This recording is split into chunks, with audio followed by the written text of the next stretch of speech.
Columbus was the major supplier of American slaves prior to 1500. As noted earlier, he caused some 3,000 to perhaps 6,000 slaves to be sent to Europe. And also, if we are to believe that his plans were implemented to the Azores, Canary Islands, Madeira, and Cabo Verde Islands. Again, Cabo Verde Islands. Wait.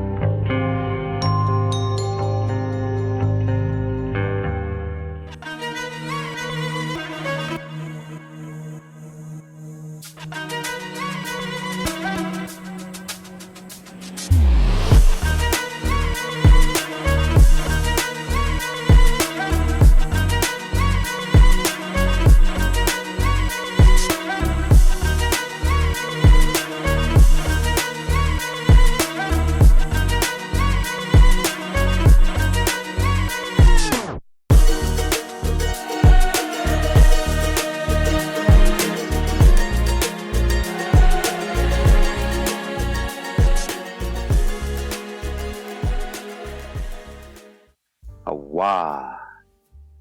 Says here, a general view of Dorchester Avenue, Dorchester, Massachusetts. This is from 1930. It's incredible, guys, because, I reminisce. I walked through this very same street many times. I grew up in Dorchester. I grew up in Boston. I went there when I was 5 years old, and I met many different people, many different cultures, many people from different nations. It made me the person I am today. I would have definitely been different if I grew up in Costa Rica only. Since we're talking about Dottie, yeah. Pakika, yeah. I used to have that accent. I'm losing it. Puritans began settling in Dorchester in 1630, right? So-called Puritans. Remember my Puritans video, Cryptos. Many of them coming from Dorsetshire, England, which inspired the town's name. Their first houses, any fort, were built in the Seven Hill area. I know that area. Along what would become Pleasant Street. Later settlements developed in what is now Phil's Corner and Mattapan Square. All right, so Phil's Corner, I chilled that a lot. From Phil's Corner, Geneva Avenue, Bowden Street. So I'd go through Mattapan a lot, coming from Dorchester on the green trolley. So everybody from Boston know what I'm talking about. New immigrant groups began to migrate more steadily into the Boston area following the passage of the Immigration and Nationality Act of 1965, which facilitated migration by dissolving discriminatory quotas. Dorchester became a key receiving area for groups such as Haitians. All right, I grew up with a lot of Haitians as well, Cape Verdeans, West Indians, Dominicans, and Vietnamese. All right, can't forget about my Vietnamese friends, childhood friends. I was in a soccer team over there, and we were this lineup right here, as it says, Haitians, Cape Verdeans, West Indians, Dominicans, Vietnamese, and I was from Costa Rica, so we were all from different countries. That was Dorchester. But of course, one of the biggest so-called minority out of all these people was the Cape Verdeans. I grew up with a lot of Cape Verdeans guys. Teammates, classmates, best friends, many very close, almost like family. I grew up kind of going to their family parties. And trust me, they had big parties, Cape Verdeans. They reminded me a lot of Costa Ricans and people I know, Latin Americans. Very different than the West Africans I would encounter, like Nigerians or people from Ghana or the Congo region, They were more like us, the Cape Verdeans. I was around them so much that the elders, the Cape Verdean elders, will ask me, whose son are you? Fijuri Ken. Yeah, me, Mr. Papi Criollo. Obi kuseki mi fra, mi papi criollo. Yeah. So I grew up, and I learned a little bit of the language, and at least I could understand a lot of it, most of it. What I'm trying to say is, this is not just any video. Just want to make sure any Cape Verdean that sees this knows that I'm not just doing this video from the outside. Also been in the inside, the Cape Verdean community, which I respect very much.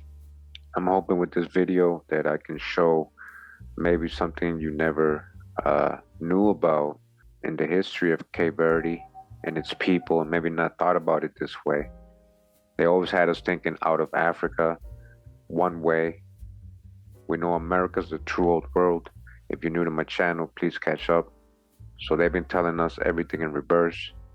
You gotta understand who was in Cape Verde before they started grabbing people from Cape Verde. Who were they really bringing to Cape Verde? There's a real history and there's a false narrative. We're gonna touch on many topics from before because it all relates to what we're gonna be talking about today. I hope you guys enjoyed this presentation. During this presentation, I'm going to be mentioning the Wampanoag a lot or other tribes when it comes to whaling. Who were the first people really whaling, hunting whales? Who taught who how to whale? It was actually American Indians. They were the first ones. And I just wanted to show, these are, Wampanoag right here, as you can see. This is Emma Mitchell Stafford of Ipswich, direct descendant of Massasoit, Chief Massasoit. This is Sylvia Gold Mitchell, all right? They're related. Sylvia Gold Mitchell again. Rain in the Face, Ambrose Pels, the Mashpee Wampanoag. Rachel Diamond Ryan. Mary Eliza Butler, Wampanoag, Montauk. Mabel Pognet Avant, Wampanoag, circa 1940. Dorcas Honorable in later years. She was called the last Wampanoag of Nantucket. All right. They always say the last Indian died. All right. Take a good look. This was the Cisco family and others, circa 1930, Wampanoag Reservation near Worcester. I have a colorized version of this. I'm going to show it to you now. So here we have more Wampanoag, Love Madison Prince, Chappaquiddick Wampanoag, Herbert Benjamin Hillis, Mashpee Indian. Okay. Here we got Betsy J. Oakley, Ataquin. All right. Wampanoag Mashpee Band. You see that? Here we got Gertrude West Amps, Chappaquiddick Wampanoag. We got Ambrose Pels, Mashpee Wampanoag right here. Again, just wanted to show you guys this. This is Anna Handy Fontes, Wampanoag. From left to right, we got Delsena Mills, Dorothy Hellman, Anna Helm, Attendant Powwow, Wampanoag people. Okay, now here we are in the Patchogue Medford Library digital archives online. And what I found here says John Horton, last of the Montauk Indian whalers at his home in Freetown. All right, very important. We're going to get into the history of whaling. I'm going to show you how important it was to the American Indians here in the Northeast, and as well how important it was to Cape Verdeans. So before we even start talking about American Indians or whalers, just want you guys to see who they're talking about. Of course, this image is not good quality. I was able to colorize it and zoom in. I'll show you guys. But this is who they're saying is the last Montauk Indian is always the last Indian dying to keep. But what they're really doing is reclassifying you into so-called Black, Negro, African American. You think I'm making this up? This is in wikiwand.com. It says Julia and John Horn, the last Montauk whaler. All right, a whaler. Again, another angle, same people, black and white picture. And here is a close-up, right? What do you see there? Do you remember who you are?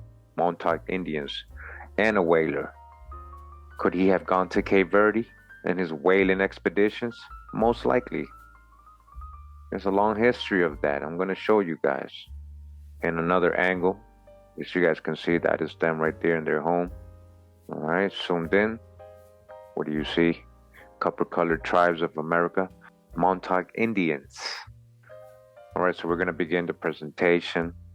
We're going to be talking about first the American Indian slavery, and then head into Sephardic Jews being sent into Cape Verde, both groups. As you guys saw, many Indians I just showed. Don't picture only one type of so-called Indian. This is a Montauk indigenous couple right here in front of you.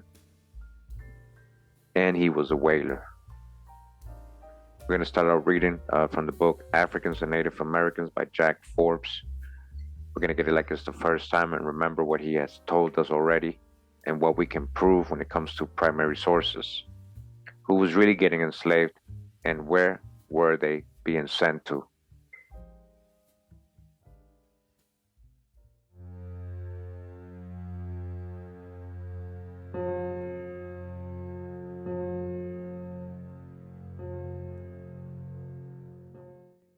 Here Columbus was the major supplier of American slaves prior to 1500.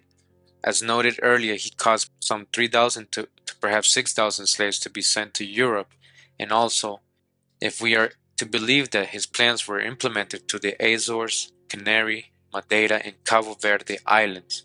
By the year 1500, however, a great escalation began in the shipment of Americans across the Atlantic, since other Spaniards and the Portuguese became directly active. In the year 1500, Americans were directly transported to Europe from the Caribbean islands, from the coast of South America, and from the Terra Nova, Newfoundland region, that's up there in Canada. Three major new sources of slaves were thus opened up, and it is necessary to examine this subject before proceeding to an analysis of what happened to the Americans when they arrived in eastern lands. Says thus Columbus, according to Las Casas, was determined to consume the entire population of Haiti by filling every ship with slaves to be sold in the Canary, Azores, and Cabo Verde Islands, or wherever, and planned that these slaves would finance the conquest. Thus, even as Columbus was loading 5 ships with slaves, he was proposing to sell 4,000 in various parts of the Mediterranean and along the coast of Africa. Where? Africa. Who's over there? From one slave market to another, and ended up in these places like Cabo Verde. Cabo Verde was a big slave port, and supposedly a big slave port of where the transatlantic slave trade started. So you see who was over there actually getting sold, right?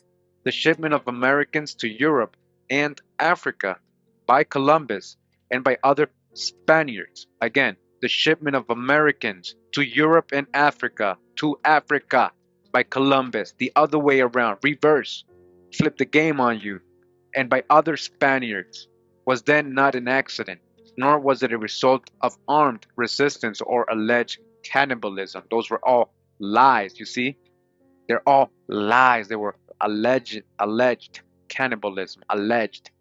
It was a direct extension of the style of commercial slavery long practiced by the Genoese and Venetians in the Mediterranean and used by the Portuguese along the west coast of Africa. It says here, in any case, Chief Martin of the Carijo nation complained to the Spanish in 1576 that the Portuguese of southern Brazil were carrying their children off to other parts of Brazil and then to Portugal to be sold as slaves.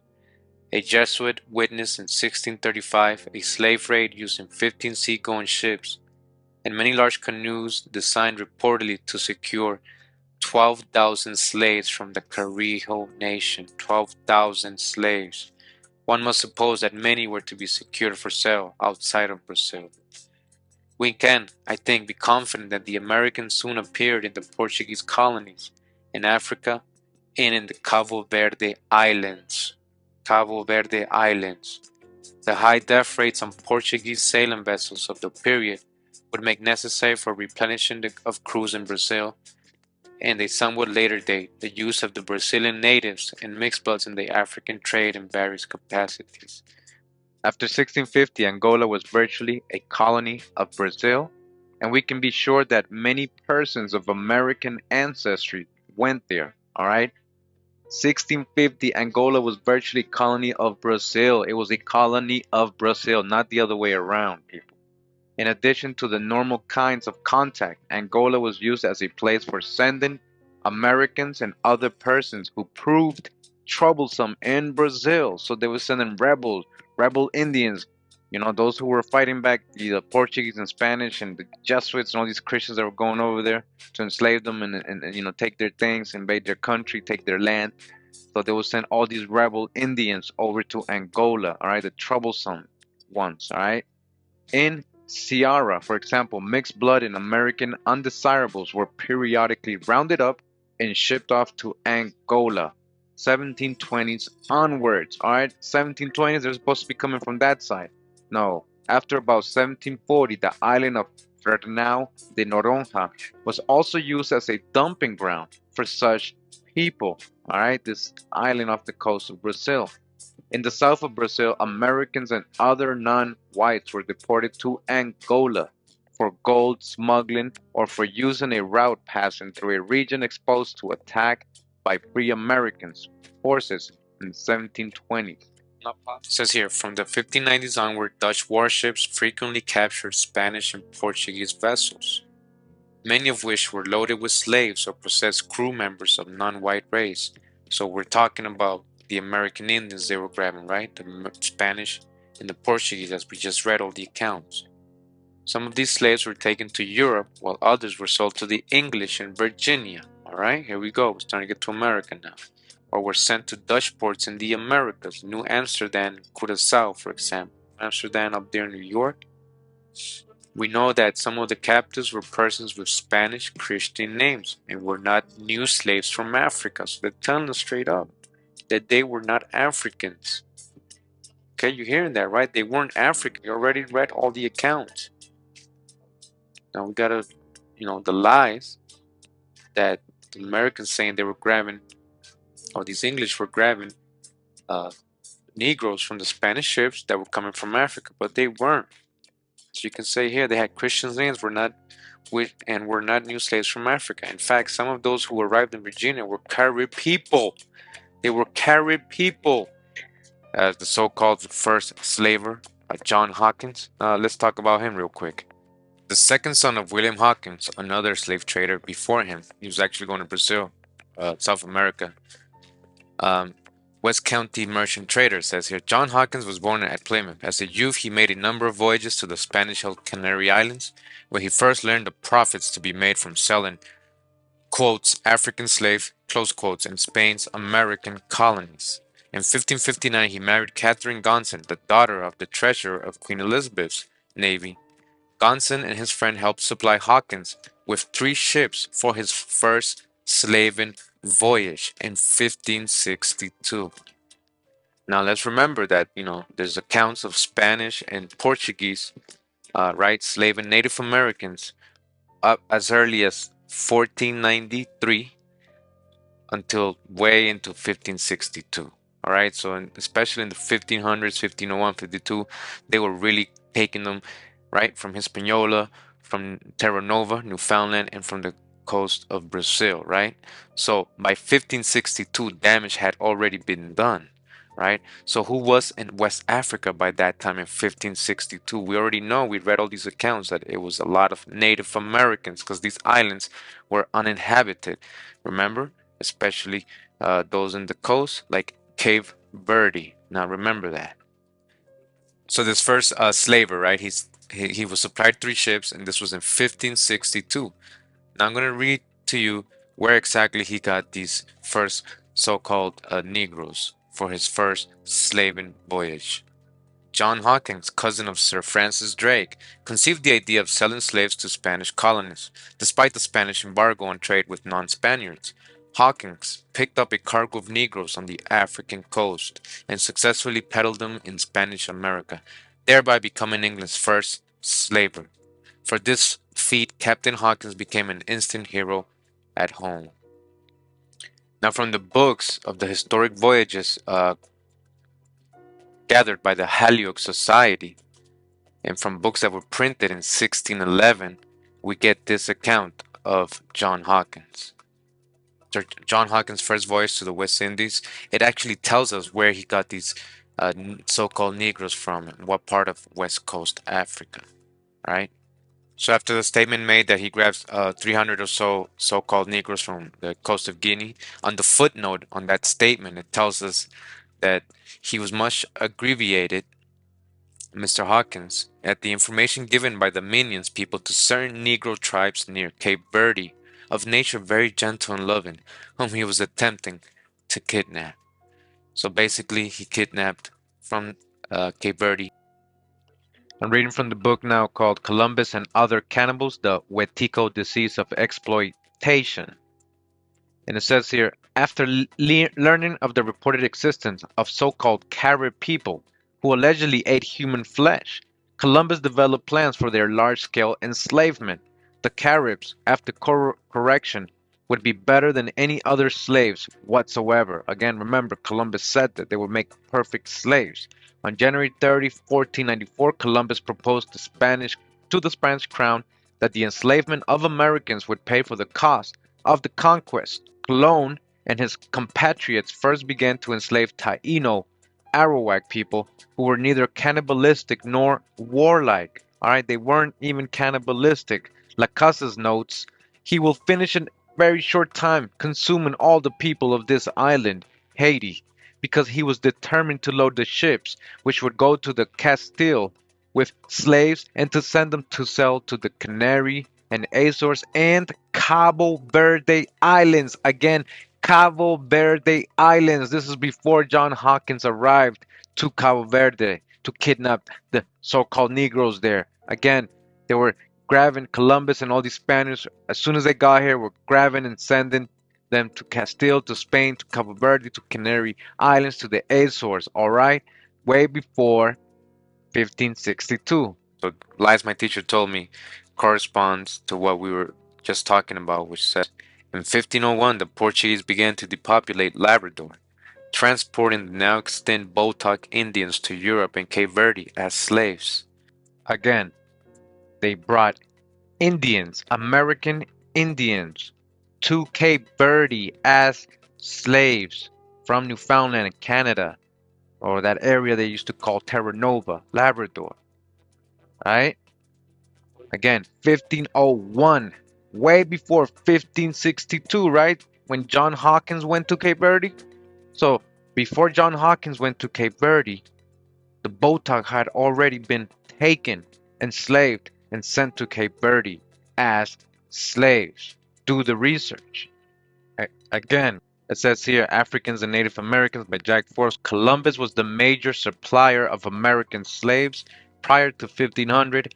As noted earlier, he caused some 3,000 to perhaps 6,000 slaves to be sent to Europe. And also, if we are to believe that his plans were implemented to the Azores, Canary Islands, Madeira, and Cabo Verde Islands.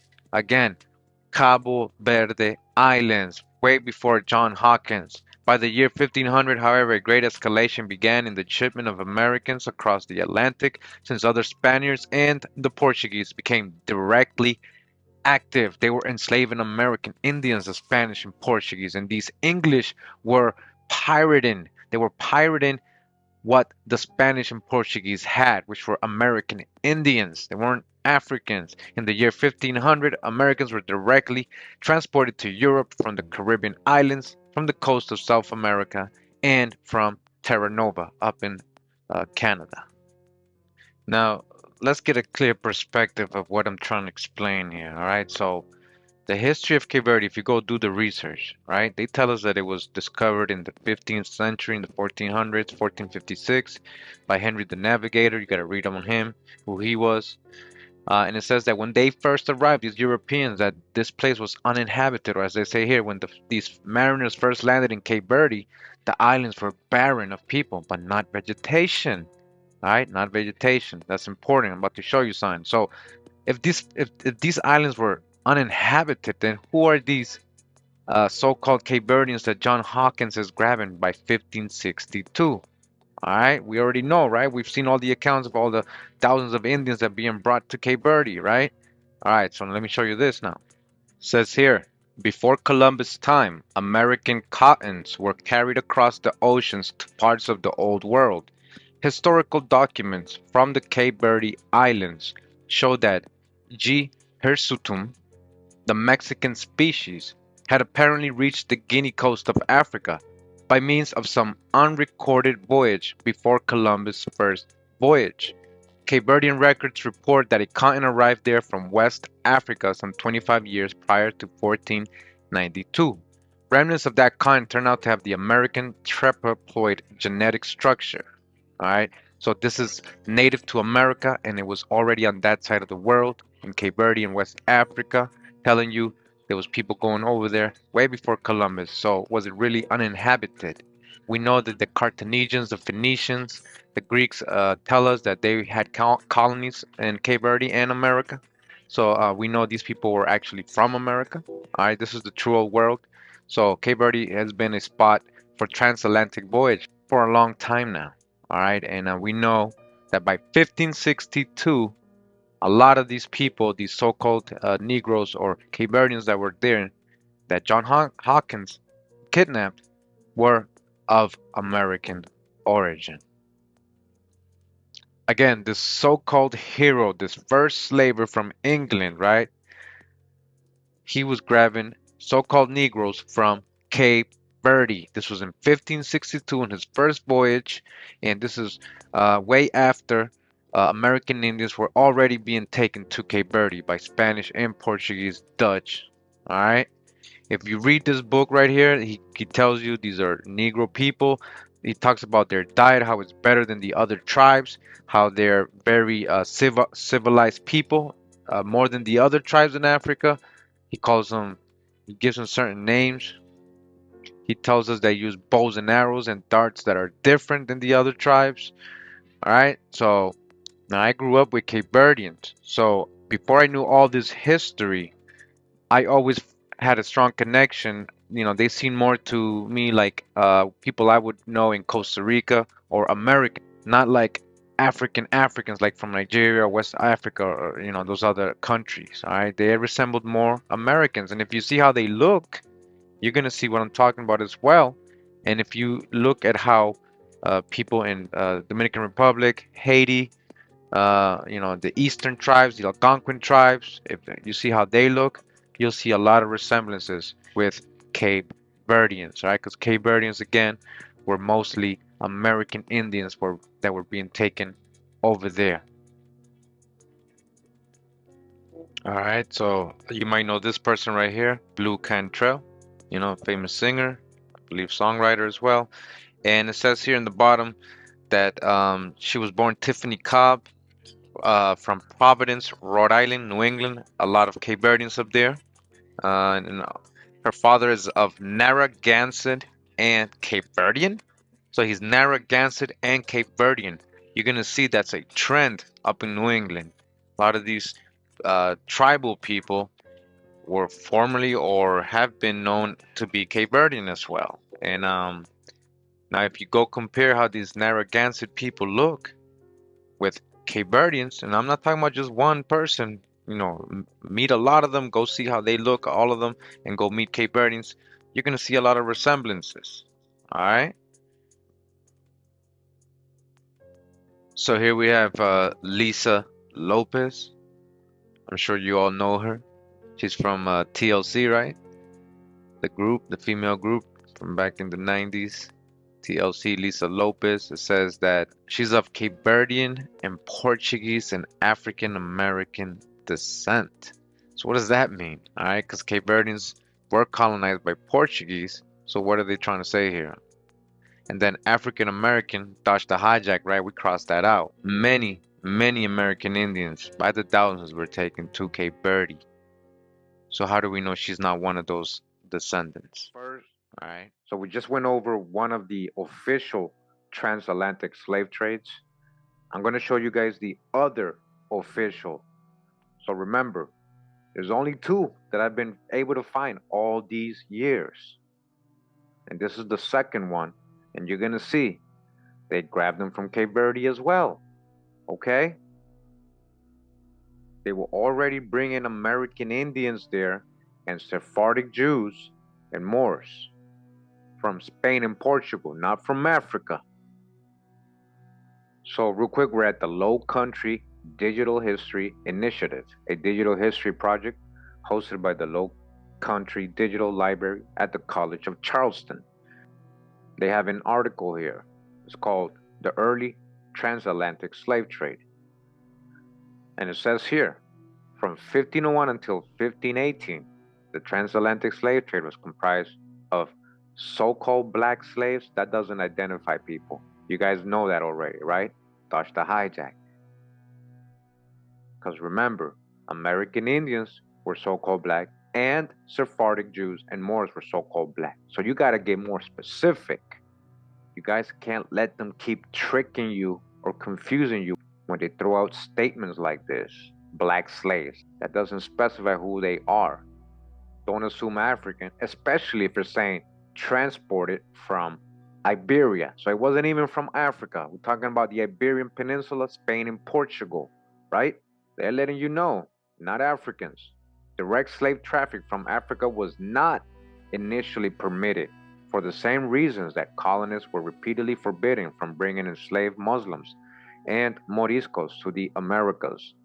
The Spanish crown worried that captives from sub-Sahara Africa might introduce non-Christian religious practices to American populations. Though very little is known of the earliest slave trade to the Americas, very little is known because it was in reverse. You see how slick they are, guys, right? We went over all the information. What do you mean very little is known? You're telling me that the Charleston College was not able to find the same sources that I found to prove American Indians were being enslaved and brought to West Africa.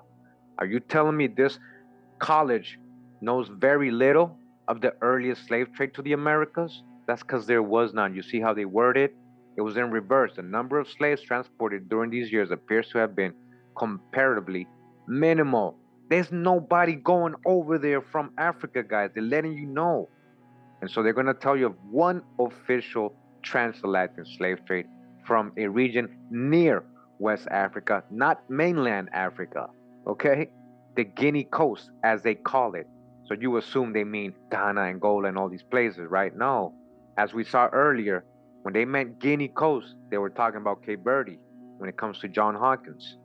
As Hispaniola's once vibrant native population plummeted from 60,000 in 1508 to less than 20,000 10 years later, it became clear that colonists had to import laborers in order to sustain the colony's gold placer mines and its nascent sugar industry. Remember where they got the sugar industry from? It was coming from these same places, Cape Verde, St. Thomas Island, the Madeiras, in Morocco, Iberian Peninsula. So also, yeah, they did a lot of atrocities to the local population and they had to bring in more workers. That doesn't mean it was Africans. You got to dodge your own hijacks. Eco and Ovando Spanish colonists and administrators clamored for permission to import African slaves. All right, where's your sources? When did they say they wanted Africans specifically? Show me the primary source where the guys, the Spanish colonists and administrators asked specifically for African. In 1516, even Bartolomé de los Casas, the same Dominican friar who fought tirelessly for the rights of Amerindians, proposed replacing native labor with African slaves, whom he believed were better suited for hard physical labor.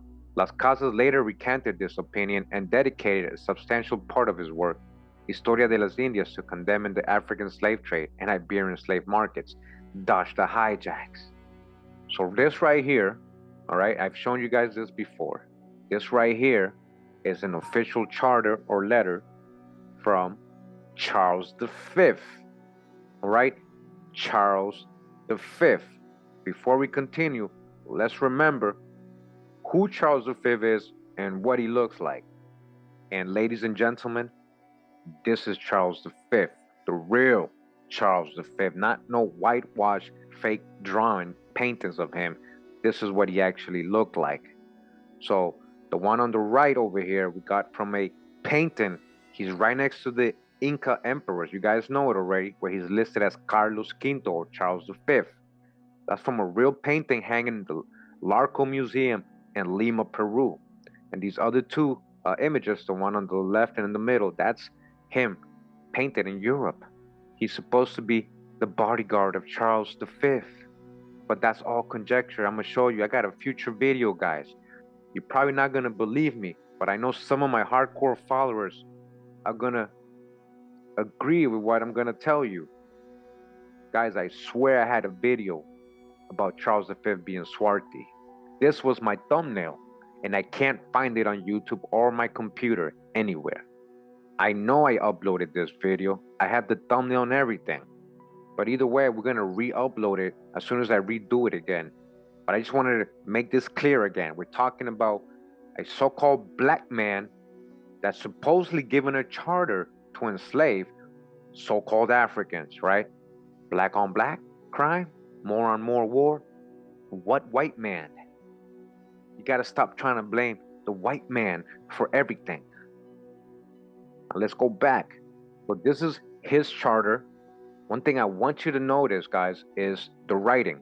This is from Charles V's time, Castilian kind of writing. If you guys can see, to me, honestly, it almost looks like Arab. Obviously not Exactly, but it's almost got that kind of cursive Arab kind of looking script because you already know what's up.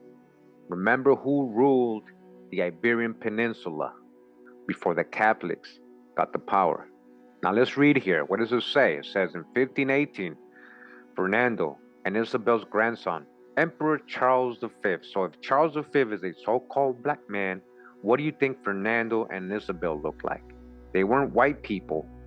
And for this one, I'm gonna say shout out to Asir the Duke. I watched a video of his. I've shown it. I've shown people the video. He's literally telling you they were black too. That's his lineage. Charles V, that's their grandson. He abolished the provision requiring slaves to be born under Christian dominion and issued a charter allowing 4,000 Africans. Was it really Africans? 4,000, remember that number, 4,000, to be purchased directly from Portuguese traders in the Cape Verde Islands and transported to the New World. From where? Cape Verde Islands, okay? 1518, remember, there was Indians being sent to Cape Verde ever since Columbus arrived in 1492. Remember, we read this already, and there is primary sources stating that. So, who is he really grabbing? It's conjecture to say it was all Africans, just because it's closer to Africa. We know Gorée Island and the Dorne Return in Senegal, which is the closest country to Cape Verde, is fake. We've debunked that. So you can't tell me, oh no, they came from Senegal. No, there is no history of that. There is a history of American Indians being sent to Cape Verde before 1518 and Sephardic Jews and Moors who were fleeing the Inquisition or had been enslaved and sent to Cape Verde to work sugar plantations. So again, he grabbed these so-called Africans from Cape Verde Islands. We already know that was full of Indians and Sephardic Jews. The first slave ships presently known to have sailed with captives directly from Africa to the Americas embarked from the Cape Verde Islands in Sao Tomé. They embarked from where? The very first slave ship, presently the only transatlantic or the first transatlantic official slave trade, came directly from Cape Verde, not the mainland Africa, not Ghana, not Senegal, not Congo, not the Ivory Coast, none of those places. Stop making things up. History, when you actually research it, tells you something else. Cape Verde Islands and Sao Tomé. Sao Tomé. Yeah, they're going to say, oh, that was full of Africans. No, it wasn't. Arriving in Hispaniola, Puerto Rico, and Cuba during the mid-1520s. All right? Hispaniola, they had to replenish, remember? Replenish with more Indians and Sephardic Jews, not Africans. So real quick, this is just an overview, okay guys? It says here, history of the Jews in Sao Tome and Principe. It says the history of the Jews in Sao Tome and Principe dates back to the late 1400s, all right? This is before 1518. Remember, they said they grabbed these slaves from Cape Verde and Sao Tome when Portuguese Jews were expelled from Portugal. Who? Portuguese Jews. I'm going to show you what they look like or what they would describe as looking like. The Jewish Blackness Thesis Revisited. This is from Ron HaKohen from the Department of Literature, Tel Aviv University. This is from 2018. It says here the abstract, the notion that in previous centuries Jews were considered to be black or seen as blacks has gained broad acceptance in scholarly discourse on the Jewish body since the early 1990s. The present article considers the notion analytically and then examines some of the evidence provided to support it. Much of this evidence does not stand critical examination. Therefore, arguably, the notion of Jewish blackness should be reconsidered. The notion of the blackness of the Jews or Jewish blackness has become commonplace in scholarly discourse, going back to the path-breaking work of Sandler L. Gilman in the late 1980s. Scholars often assert that a strong European tradition, dating back to the Middle Ages, maintained that the Jews were black, or at least swarthy, and finds sharp expression in modern anti-Semitic literature. Right, so black and swarthy synonymous. That in medieval literature, a theory prevailed in which the Jews were part of the black race, or were at least dark-skinned, or that the general look of the Jew was considered to be like that of the black.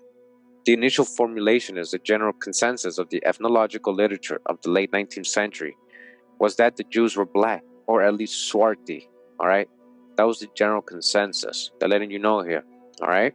Remember that. Jews, what Jews? As the essay continues, however, both the weaker term swarthy and the inverted commas or scare quotes are dropped, and the term used is the blackness of the Jew, and not in a metaphoric sense. The Jews were quite literally seen as black. I'm going to read from this book right here real quick, just to corroborate. It says, The Natural History of Man, comprising inquiries into the modifying influence of physical and moral agencies of the different tribes of the human family, by James Cowles Pritchard. All right, and this is volume 1, all the way 1855, and it's about page 131 of this book. It says here, the Jews have assimilated in physical characters to the nations among whom they have long resided, though still to be recognized by some minute peculiarities of physiognomy. In the northern countries of Europe, they are fair or sanctuous. Blue eyes and flaxen hair are seen in English Jews, and in some parts of Germany, the red beards of the Jews are very conspicuous. The Jews of Portugal are very dark. The Jews of Portugal are very dark. Again, the Jews of Portugal are very dark. Sephardic Jews of Portugal, a lot of these ended up in Holland, the Netherlands, becoming known as Dutch and having influence in the West Indian Company and the trade around the world, the ships and everything, and pirates, merchants. Again, these same people we're talking about were very dark-skinned people, so-called Negroes. In 1496, King Manuel I of Portugal punished Portuguese Jews who refused to pay head tax by deporting almost 2,000 Jewish children, all right? Children, Jewish, Sephardic Jews. They're supposed to be white, right? They're supposed to be white, huh? These were black folks, so-called black. And where they ended up, Sao Tomé and Príncipe. The children ranged from age between 2 and 10. Now, 1496, guys, right? 1496. That's 22 years before Charles V said, yeah, go grab some slaves from Sao Tomé. And I'm trying to show you guys something here. Hope you guys see it. Who was already there? Hope you guys are really paying attention who they were grabbing from these places. Look at the timelines. Read the history. Again, 2,000 Jewish, that's already half of the slaves right there, just in Saint Thomas. We already know thousands and thousands of American Indians went to Cape Verde. So 4,000 people by 1518. Of course, all these people would have multiplied by then. There would be a lot more people. The children were raised as Roman Catholics and worked in the sugar trade. See how they say worked? They don't want to make them slaves, but literally, not worked, they mean were slaves in sugar plantations. They just wording it different, where they had to fend off crocodiles, even being eaten by crocodiles. Didn't they say that about so-called slaves in the South? A year after being deported to the islands, only 600 children remained alive. Conjecture, where's the source? Some of the children tried to retain their Judaism and Jewish heritage until the early 1600s. Descendants of the deported Jewish children retained some Jewish practices by the 18th century. The Jewish heritage on the islands had largely dissipated. That's because they turned them into Africans, guys. They reclassified them. Just like they keep telling us in America, oh, this tribe went extinct. And all of a sudden, it's just Africans, right? African slaves. Even though the plantation is on the land where the indigenous people lived on, but they disappear, right? And all of a sudden, you got all these so-called Africans out of nowhere with no sources. It's the same thing, guys. Same thing. So again, I just wanted you guys to see this is real. Exploring Sephardic lineages in Sao Tome. Forensic Science International Genetic Supplement. Says here, these islands were probably, they don't know, uninhabited at the time of Portuguese discovery. So if they send in people there and inhabit them with these people, who are the people there, guys? Come on, be logical. If it was uninhabited. After the Portuguese decree of expulsion, many new Christians fled to Sao Tome. So not only as slaves or by force, many people on their own went to Sao Tome. We're talking about Sephardic Jews and Moors. They were fleeing the Inquisition. So again, by 1518, who are they really grabbing? Be logical. Many new Christians, again, fled to Sao Tome since the Inquisition was never established there. Several documents attest the continuous movement of new Christians to these islands, which worked as a refuge from inquisitional prosecutions. Here it says, making history, the Sephardi Jewish orphans of Sao Tome and the African American appropriation of their story.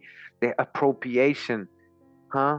They were really Sephardic Jews. They weren't Africans. They're literally telling you, when you call yourself African American because you think you're a slave from Africa, these people in this particular place that was taken from this particular island were actually mostly Sephardic Jews and Indians.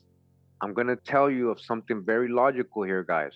Now, if this island is a refuge for Sephardic Jews and Moors who the Catholics are going after, and we know Charles V is the Holy Roman Emperor of the Catholic Empire, wouldn't he eventually go after these Sephardic Jews wherever they are, especially if they're increasing in numbers and becoming wealthy and have all these sugar plantations and everything? These people had money as well. They were merchants.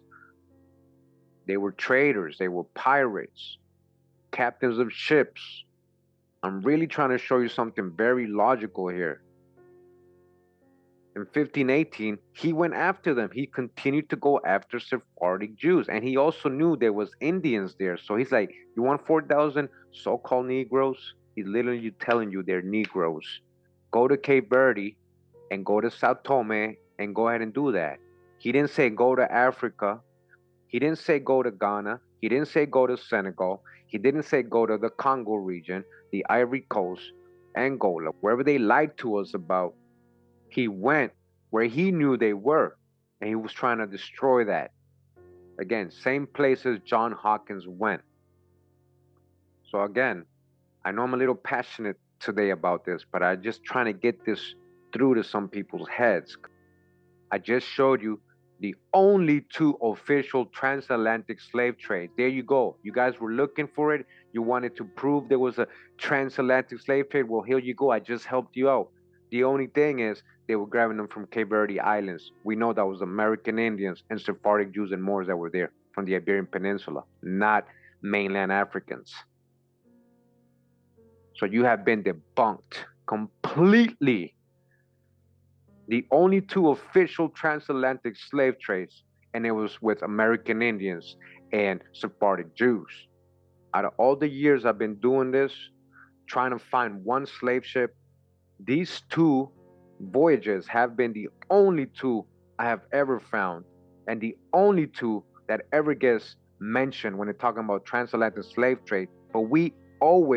But the way they always tell it, they generalize, making you think they kept going back and forth to Africa and America and grabbing so many people.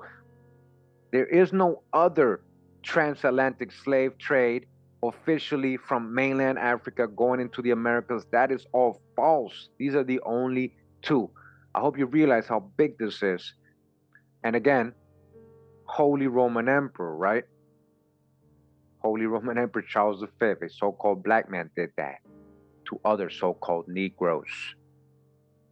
All right, since we're still talking about this instance right here, where Charles V said, go grab 4,000 so-called Negroes and bring them to the Americas. I give you permission to start doing that. That was part of the Asiento de Negros, it says here, or agreement of blacks, so-called blacks, was a monopoly contract between the Spanish crown and various merchants. Who's the merchants? For the right to provide so-called Africans, they were from Cape Verde, into the Spanish Americas. The Spanish Empire rarely engaged in transatlantic slave trade directly from Africa itself. Okay, there you go. They rarely did that. It's false. Why are you still believing in that? Why are you still telling me about your DNA test and that your relatives from Kenya, from Congo and all this other stuff. You're still not understanding. It's not real. I just showed you the only two real ones, and it was from Cape Verde and Tomé. So stop making things up, because the Spanish Empire rarely engaged in transatlantic slave trade directly from Africa itself, choosing instead to contract out importation to foreign merchants or pirates. John Hawkins, Francis Drake, and all these. We already know who they were enslaving. We got the drop. Now, regarding what we just read, says here, the young Habsburg, King Charles I of Spain, which is Charles V of the Holy Roman Empire, allowed for the direct importation of slaves from Africa. Bozales? Huh? Wait. From Africa, but you're calling them Bozales. Ain't Bozales mixed people? So you're saying that these so-called Africans that they grabbed were actually mixed? They weren't fully Africans?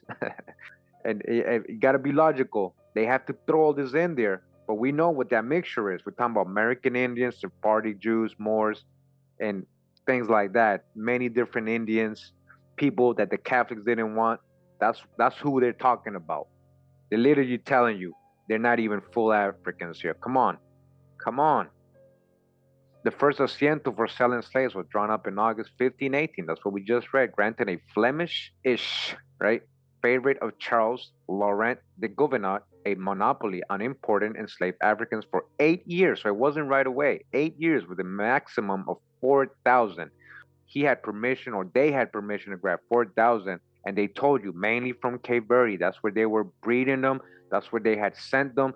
That's where their slave port was. Yes, Cape Verde was a slave port, but you were told the story in reverse. Gouvenot promptly sold his license to the treasurer of the Casa de la Contratación de Indias, meaning he didn't even use that license. He gave it up. He's like, here, here, you do it. He's selling, and 3 subcontractors, Genoese merchants in Andalusia, Moorish, Sephardic, Jewish, for 25,000 ducats. The Casa de Contratación Civil controlled both trade and immigration to the New World, excluding Jews, conversos, Muslims, and foreigners, unless they had converted and they had become new Christians, and many of them did, and hid that way, and actually were the actual merchants. We already broke this down in so many videos. All these 4,000 slaves, where did it really end up, and with who? The reason I say that is because I'm going to show you a big coincidence. Remember, 4,000 slaves ordered by Charles V? Okay, there's a video I did, guys. And this is the video right here. If you haven't seen it, it's called Benzoni and De La Casa's Account of American Indian Servitude. You can see it on the top bar here. Orders of Charles V, a swarthy man. Orders of Charles V, huh? American Indian servitude ordered by Charles V. All right, so we're gonna go about minute 25. We're gonna get this video a little bit. Guys, pay attention. It's gonna talk about American Indian slaves. It's gonna tell you how many, and it's gonna match 4,000. Pay attention, and it's even gonna tell you that they were marked and branded with the letter C for Charles V. All right, remember, he gave an order to enslave up to 4,000 so-called Negroes, right, that came from Cape Verde and Sao Tomé, supposedly. It doesn't mean they grabbed all of them from there, because remember, it wasn't in one voyage. Most of the other ones were probably from the Americas. And in this video, it clearly tells you it was Indians. I'm going to show you. All right, pay attention. We're going to hear this part where I'm reading from this book, Spanish and Portuguese South America during the Colonial Period by Robert Grant Watson. We're going to get an account from Benzoni. He was one of those explorers, conquistadors / slavers that were over there. And he has a primary source. He has an account he made where he saw 4,000 Indians come in, marked with the C on their body, branded by Charles V. Okay, we're going to go to that part right now. All right, so it says Benzoni, all right, remember the slaver, started for America in the year 1541, and there spent 14 years of toil and travail, landing at the Gulf of Paria. All right, this is in South America, I believe close to Venezuela or in Venezuela today. He proceeded to Cuba and other islands, returning thence to Acla. When he crossed to Panama, from which place he visited the kingdom of Peru. The kingdom of Peru. In this wandering course he passed 14 years. Benzoni is the author who is originally responsible for the well-known story of Columbus and the egg. He states that whilst at Amaracapana, Captain Callis arrived with upwards of 4,000 slaves, 4,000 slaves, and had captured many more. When some of them could. All right, guys. So, real quick, again, how many? 4,000 slaves, just like the number that Charles V allowed them to go grab, right? Starting in Cape Verde and Sao Tome. So, what a coincidence that now we got 4,000 Indian slaves coming in to Amaracapana, and that's not it. How do you know it's the same ones? Not walk. The Spaniards, to prevent their remaining behind to make war, killed them by burying their swords in their sides of their breast. So when they couldn't survive these slaves they had, they would just kill them so they wouldn't, make delays or stay behind or anything like that. All right. It was really a most distressing thing to see the way in which these wretched creatures, naked, tired, and lame, were treated, exhausted with hunger, sick and despairing. The unfortunate mothers, with 2 and 3 children on their shoulders or clinging round their necks, overwhelmed with tears and grief, all tied with cords or with iron chains around their necks, or their arms or their hands. Nor was there a girl but had been violated by the depredators. Oh man, they were even violating girls. At page 159, Benzoni observes that Spaniards have eulogized themselves too much when they tell us that they are worthy of great praise for having converted to Christianity the tribes and nations that they subjugated. All right, so we're talking about these tribes and nations. All right, for there is great difference between the name and the being one in reality. All right, so even though they were bolstering themselves, talking about we were evangelizing them and making them civilized and Christian. All right, they were covering the, the cruelties, atrocities that they were committing. All right, with that, it says the slaves. All right, this is quote. Somebody's saying this. All right, it says the slaves are all marked in the face and on the arms by a hot iron with the mark of C. Then the governors and captains do as they like with them. Some are given to the soldiers, so that the Spaniards afterwards sell them or gamble them away amongst each other.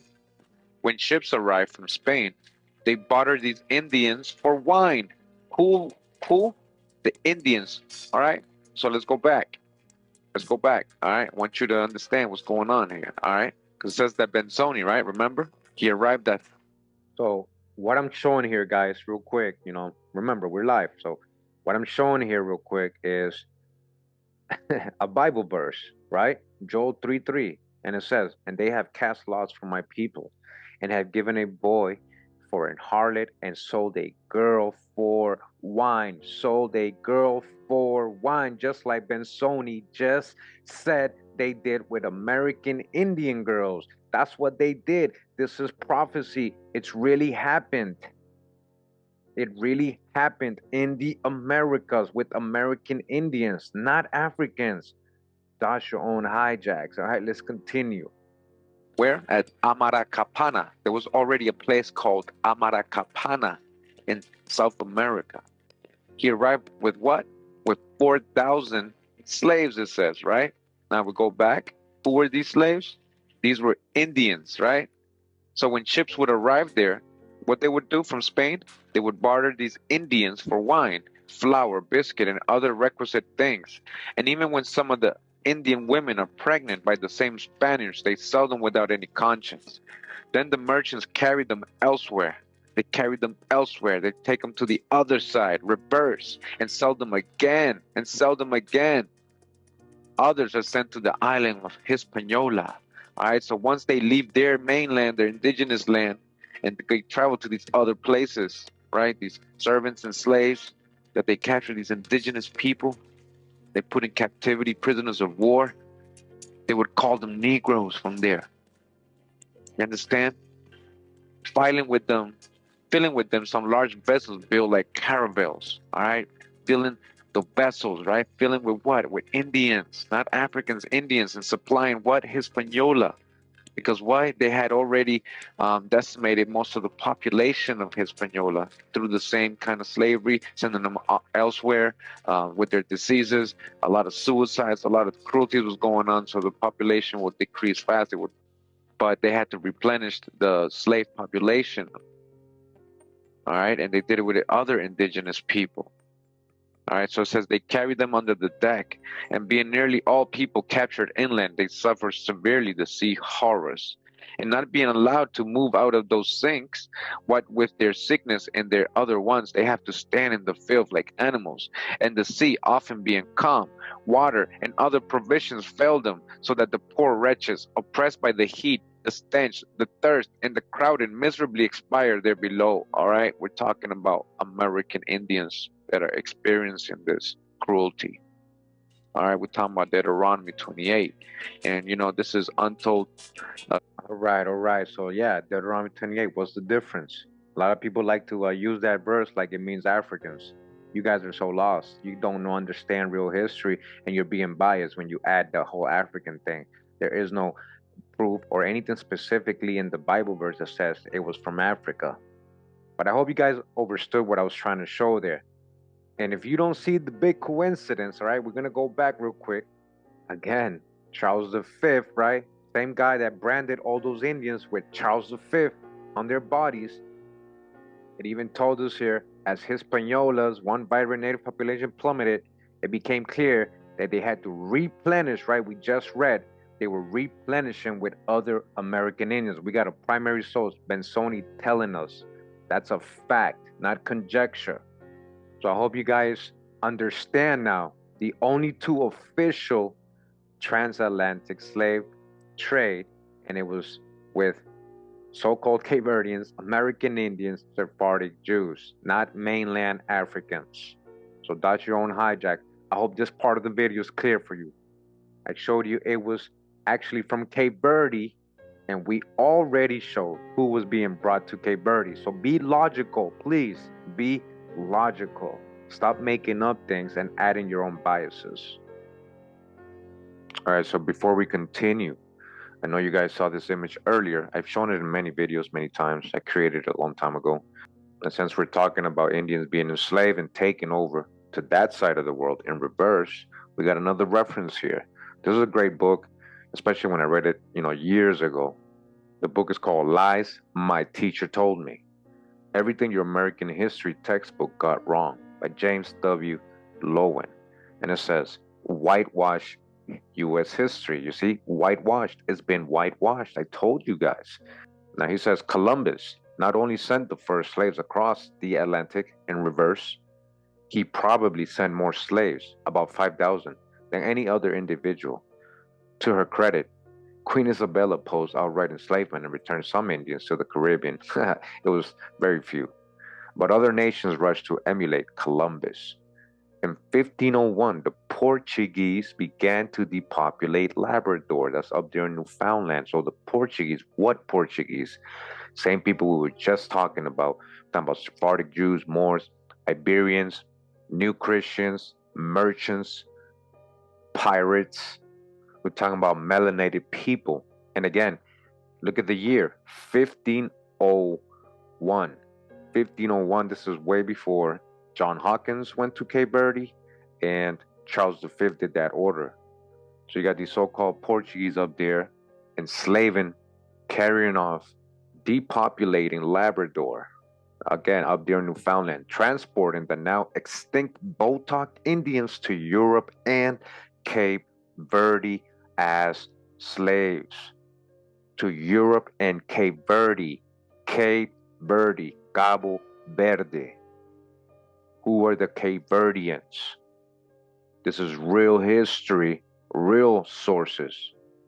No conjectures, no made up false narratives.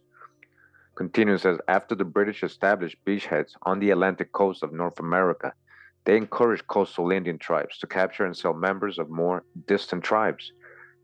All right, remember the Indians were enslaving each other before the Europeans got here. And when they got here, many allied themselves with Europeans and enslaved their enemies. Charleston, South Carolina, became a major port for exporting Indian slaves. All right, Charleston was a big slave port for American Indians. They don't tell you this history. There was more people being exported out of Charleston than imported. All right, we've got the drop already. The Pilgrims and Puritans sold the survivors of the Pequot War into slavery in Bermuda in 1637. All right, we got this drop too. We got videos on all this. So-called Pilgrims, so-called Puritans. These were a lot of them melanated people too. Crypto Jews, crypto Moors, New Christians, Protestants, and again Bermuda, and also they were sent to Providence Island. They ended up with the Mosquito people, a lot of them, in Honduras and parts of Central America. The French shipped virtually the entire Natchez nation to chains to the West Indies in 1731. Okay, the Natchez, many ended up in Haiti as slaves. These people were turned into so-called Africans in history. That's what they told you growing up. But these were Natchez. A very important highlighting again, the Portuguese, right? Who was colonizing Cape Verde? The Portuguese. These are melanated people too, so-called Negro Portuguese, right? Black Europeans. They were transporting the now extinct Botoc Indians to Europe and Cape Verde as slaves to Cape Verde. As we went over earlier, they were grabbing people from the Caribbean, sent them to Cape Verde, from South America, Brazil, all these places, sent them to Cape Verde. Many probably from Florida and all these places and the East Coast. And now we see from Newfoundland, Labrador. So many different types of American indigenous peoples are being enslaved and taken to Cape Verde. You got to know who you are. You can't ignore this history.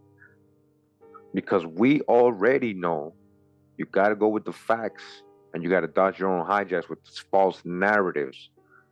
Because let me tell you something, if you guys forgot, we already debunked the Gory Island, the door of no return propaganda.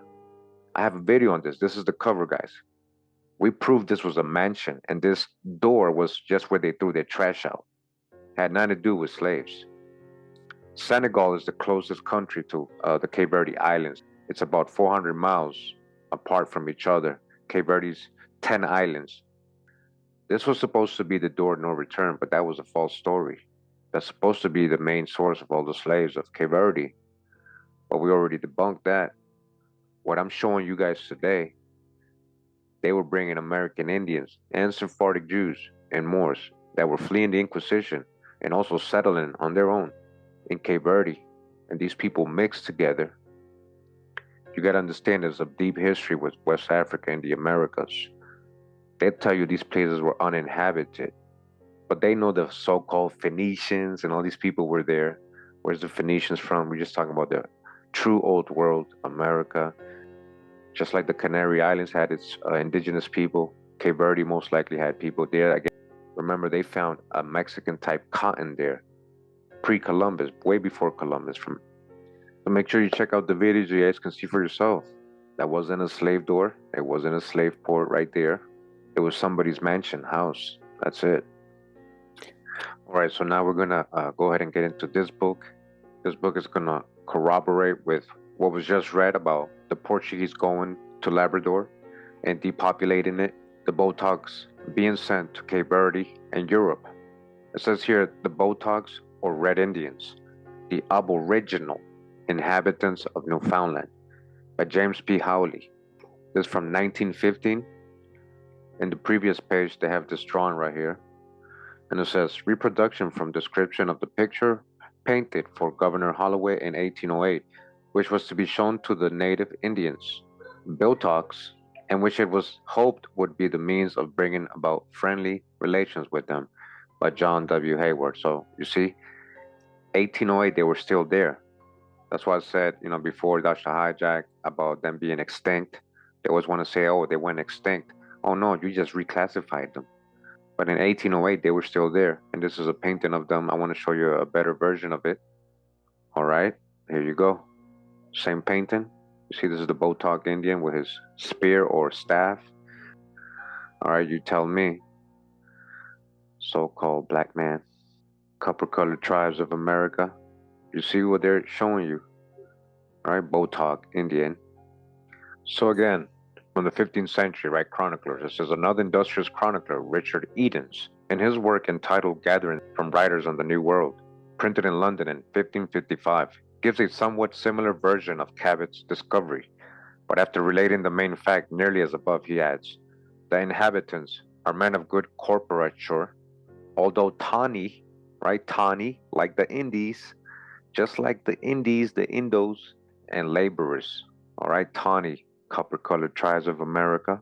They paint their bodies, just like the pigs, right? They paint their bodies and wear bracelets and hoops of silver and copper, all right, hoops of silver and copper, all right. That's one description of the Botok Indians, tawny. So it says here, so soon as the Cabot discoveries became generally known, Spain immediately set up a claim to the new lands found on the ground of their former part of the Indies, which that nation considered its exclusive territory. Ayala, the Spanish ambassador in England, writing to his sovereigns, Ferdinand and Isabella, says, I have seen the course and distance he, Cabot, takes. Think that the land they have found or seek is that which your highness possess, for it is the end of that which belongs to your highnesses by the convention with Portugal, all right, the Portuguese. I believe the distance is not 400 leagues, and I told him that I thought they were the islands discovered by your highnesses, and I even gave him a reason, but he would not hear it. The cartographical delineations of all these newly discovered regions soon began to assume a more definite form, but for a long time subsequently, the latitudes and longitudes, more especially the latter, were extremely erroneously laid down. The new lands found towards the north were placed fully 20 degrees too far east. In consequence of this error, Portugal now set up claim based upon the celebrated linea divisionis agreed upon between it and the Spanish nation. It was found that by extending this line toward the North Pole, it apparently included the whole of the Terra de Bacalaos of Cabot. On the strength of this claim, the Portuguese king equipped and dispatched two caravels. All right, this is what they were talking about. The Portuguese depopulated. This is the same period. These are the two caravels. They're going to go do it. Under the command of Gaspar de Corte Real, a distinguished and enterprising gentleman who was filled with an ardent desire for exploration and thirsted after glory. All right, he thirsted for what? Glory. Glory at the expense of the aboriginal, right? Botok. This expedition set out in the early part of the summer of 1500 from Lisbon and returned in October. Same time period, all right? So it says here, first voyage of Gaspar de Corte Real, 1500. For the fullest and clearest account of this voyage, we are indebted to Pietro Pasqualigo, Venetian ambassador of the court of Portugal, who wrote to his brother in Italy only 11 days after Corte Real's return. Fortunately, this letter was preserved and published at Vicenza in 1501. That's what it said in 1501, the Portuguese depopulated Labrador. And this letter is called Paesi Novamente Retrovati et Novo Mundo de Alberico Vesputis. Albert, Alberico, Albert, all right? It's not America, Albert Florentini Institulado, all right? That's what it's titled. So here's the letter translation. It says the letter runs as follows. On the 8th of the present month, October, one of the two caravels, which His Most Serene Majesty dispatched last year on a voyage of discovery, so-called discovery, these are slave raiding expeditions, remember previous videos, to the north, under the command of Gaspar Corte Real, arrived here, Lisbon, all right, Portugal, and reports the finding of a country distant hence west and north 2,000 miles, heretofore quite unknown. They proceeded along the coast between 600 and 700 miles without reaching its termination, from which circumstance they conclude it to be the mainland connected with another region, which last year was discovered in the north, but which the caravel could not reach on account of the ice and the vast quantity of snow, and they are confirmed in their belief by the multitude of great rivers which they found, which certainly did not proceed from an island. They say that this country is very populous, all right? A lot of people here, the inhabitants, right? The Botok and everybody else that's there, very populous. and that the dwellings of the inhabitants are constructed with timber. They had nice wooden houses. Those were their towns they took over. You understand? Of great length, right? Timber, houses of great length of timber and covered with the skins of fishes. They're even covered with scales. They have brought hither of the inhabitants 7 in all, men, women, and children. And in the other caravel, which is looked for every hour, there are 50 more. Do you hear that? Every hour? They are taking the inhabitants. They're letting you know right here. They're taking them back with them. They're filling their ships. They're taking them. Remember, they said they depopulated Labrador. They are of like colors, figure, stature, and respect, and bear the greatest resemblance to the gypsies. Okay? Don't think gypsies today. All right? The gypsies, check out my gypsy video. They were described as very, very dark-skinned people. They resemble gypsies or Ethiopians or Egyptians, are clothed with the skins of different animals, but principally the otter. In summer, the hairy side is worn outside. In winter, the reverse. And these skins are not in any way sewed together or fastened to the body, but just as they come from the animal are wrapped about the shoulders and arms. Over the parts which modestly directs to be concealed is a cover made of the sinews of entrails of fishes. All right, so I just want to read that a little bit. All right, they resemblance to the gypsies. Okay, the Botok. Again, the book Lies My Teacher Told Me, right? In 1501, the Portuguese began to depopulate Labrador, transporting now the extinct Botok Indians to Europe and Cape Verde as slaves. Cape Verde. That's why we're reading this. Go back to the book. This here, 16th century. Corte-Real set out on a second voyage of discovery on the 15th of May, 1501, from which he never returned. It has been variously conjectured that either his ships were lost at sea with all their crews or cast away on the far-off rugged coast, while some historians, with considerable show of reason, believe that the friends of those poor natives whom he so ruthlessly kidnapped, listen, whom he so ruthlessly kidnapped, you see what they were doing, the Portuguese, kidnapping the Botok. So the poor natives set upon and murdered the Portuguese. So they got back, they probably killed them. His brother Miguel now besought the king to allow him to go in search of his lost relative, which request being granted, he sailed with 2 ships the following year. He also disappeared. He also didn't come back and was never heard of again. In the following year, 1503, the king, at his own expense, sent 2 armed ships in search of the brothers Corte-Real, but did not succeed in learning anything of their fate. That's a deep story right there. But you see what they were doing, kidnapping them, right? Taking who? Not Africans, Botok Indians to Cape Verde. That's where they were taking them, to Cape Verde. Got here another account. It says here an extract from the Chronicle of Eusebius, published in Paris in the year 1512 by Henry Estienne, translated from heresy. All right. Some savages have been brought from that island, which is called Newfoundland, to Rouen, right, to France. They took some Indians and brought them to France. Listen, in 1509 by the French ship Bonaventure, 6 in all, with their canoes, their clothes, and their arms. They are of the color of soot, fulgini, all right, soot. I'm going to show you what that is, soot, fulgini, you'll see. And the footnote that says, hence our word, fuliginos, sooty, smoky, dusky, all right? But let me show you another version. And guys, this is soot. It's almost like carbon. Carbon, literally. Soot. That's what it is. Again, black soot powder, soot. Pigment soot, black dye. Soot is usually a dark color.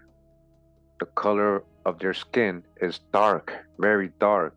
They have thick lips, okay? They have thick lips, are tattooed on the face. They got tattoos in their face with a small blue vein from the ear to the middle of the chin across the jaws. The hair is thick and coarse. They have thick, coarse hair. They have thick lips and are of soot or carbon, very dark color. Now be logical. Who are they talking about? Like a horse's mane. They're very thick and coarse. All right, so I just wanted you guys to see that. That's a big one right there. The color of soot, thick lips, tattooed in the face. They have thick and coarse hair. Again, this is a soot color palette right here. What do you see? So-called black, right? You Google suit color on Google, this is what you get. In general, dark. All right, in general, dark. Suit, black inks, calligraphy. A little further ahead in the book, it says extracts from Captain Richard Whiteborn's book entitled A Discourse on Discovery of the Newfound Land relative to the Red Indians. All right, from 1622. He says, my first voyage thither was about 40 years since, 1582. We were bound to the Grand Bay, which lies to the north side of that land, purposing there to trade then with the savage people, for whom we carried sundry commodities, and to kill whales, etc. Right? The Indians were showing them how to kill whales.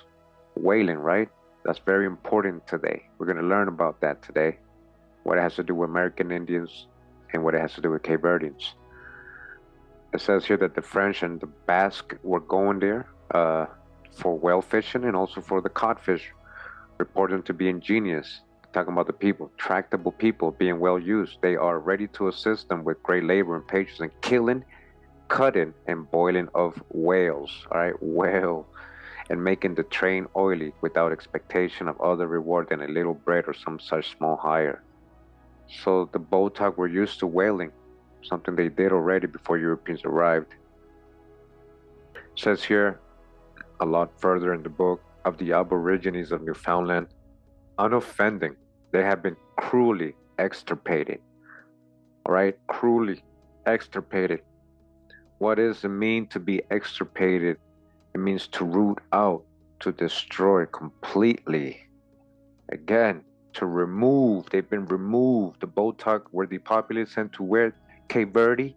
They've been destroyed totally, done away with, exterminated, to pull up by, or as by the roots, to root up. They have been removed. We go back to the book. So the Aborigines of Newfoundland have been removed, destroyed. A purely self-dependent people known to the world only as it were a meteor that had been.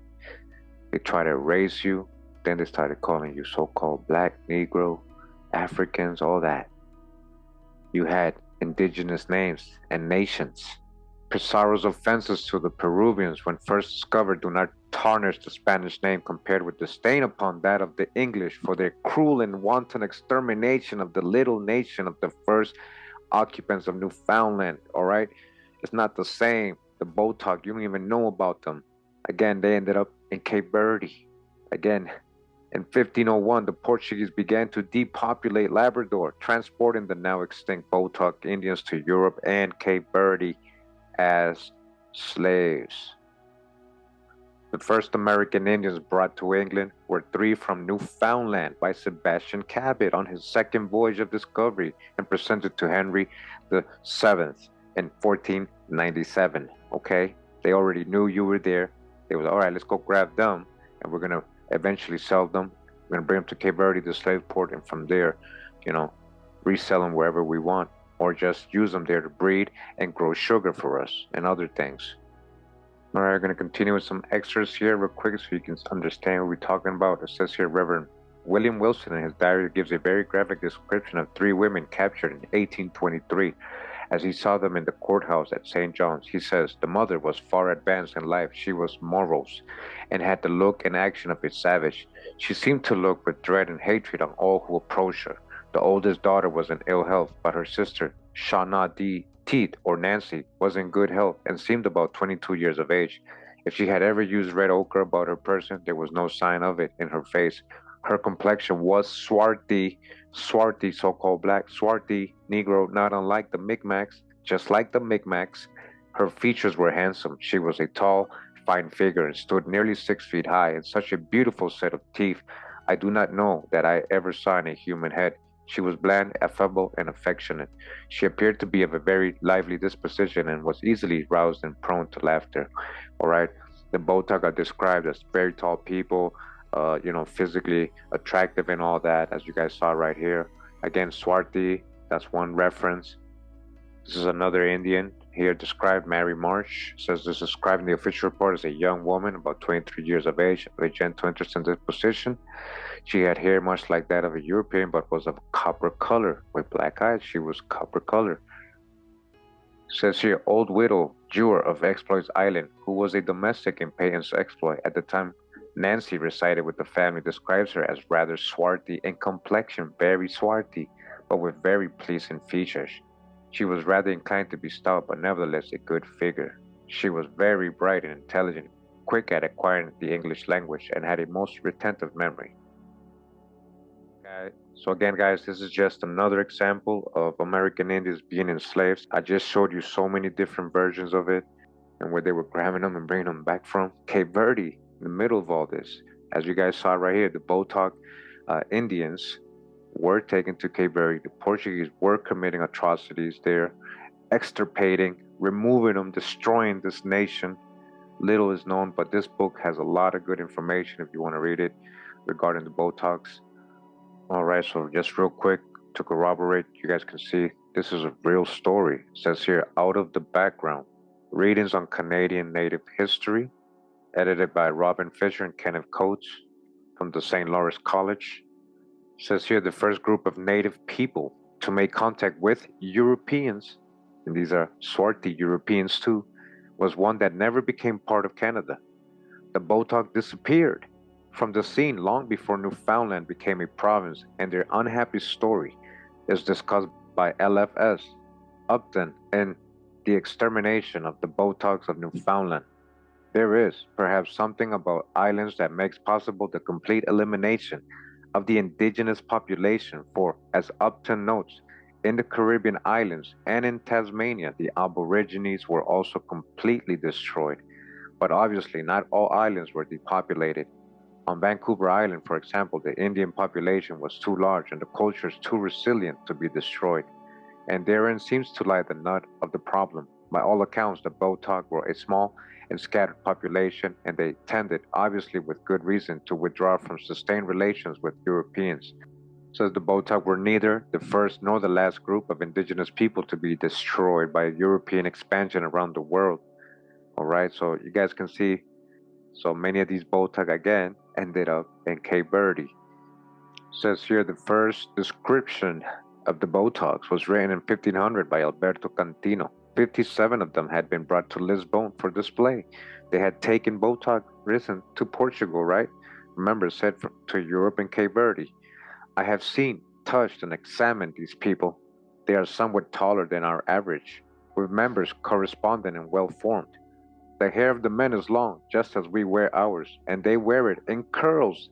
All right, their hair is curly, curls, and have their faces marked with great signs. Their eyes are greenish. All right, I know a lot of Cape Verdeans that had like greenish hazel eyes, and when they look at one, this gives an air of great boldness to their whole countenance. Their speech is unintelligible, but nevertheless is not harsh, but rather human. Their manners and gestures are most gentle. They laugh considerably and manifest the greatest pleasure. So much for the men.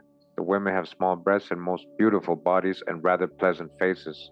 The color of these women may be said to be more white than otherwise, but the men are considerably darker. The men are darker. Other Botocs were reported to have been brought to England as early as 1502, but it is not always possible to tell at this distance who the marauding Europeans actually brought home with them. So remember, we have a lot of accounts of people being taken of Newfoundland. That's most likely a lot of Botoc here. It says in 1509, a French ship landed 6 or 7 natives at Rowan. We just got that before, right? Together with their clothes, weapons, and canoes. These men were described as being of the color of soot. Again, soot. Very dark. All right? Very dark. They left out the thick lips right here, right? And the thick and coarse hair. They left it out on this part. It says here, by the middle of the century, an uncomplimentary note had crept into the scattered references accorded the Botocs. The people are large and somewhat dark, all right? Dark complexion. It says here, official policy toward the Botocs was not set. Their right to live had been recognized by proclamation. But since they would not show themselves voluntarily, they would have to be kidnapped into civilization, either by individuals acting for a reward or through officially sponsored search parties. Look, you guys hear this? Again, so we got Botoc Indians who are copper-colored, swarthy, the color of soot, dark complexion, tawny, we read earlier, right? just wanted to go ahead and verify this so you guys can see this is not just somebody wrote a book and lies. My teacher told me, he just said, they took the boat talk to Cape Verde. Yeah, he knows what he's talking about because he knows where the Portuguese had colonized. Cape Verde was one of their main ports where they took their slaves. So I hope you guys enjoyed this part of the presentation today when it came to slavery, who were they really taking and where they were taking them. As you guys can see, the Cape Verdean Island history and its people are very involved with American Indians and the colonization of America, and with the Inquisition, the people fleeing from the Inquisition.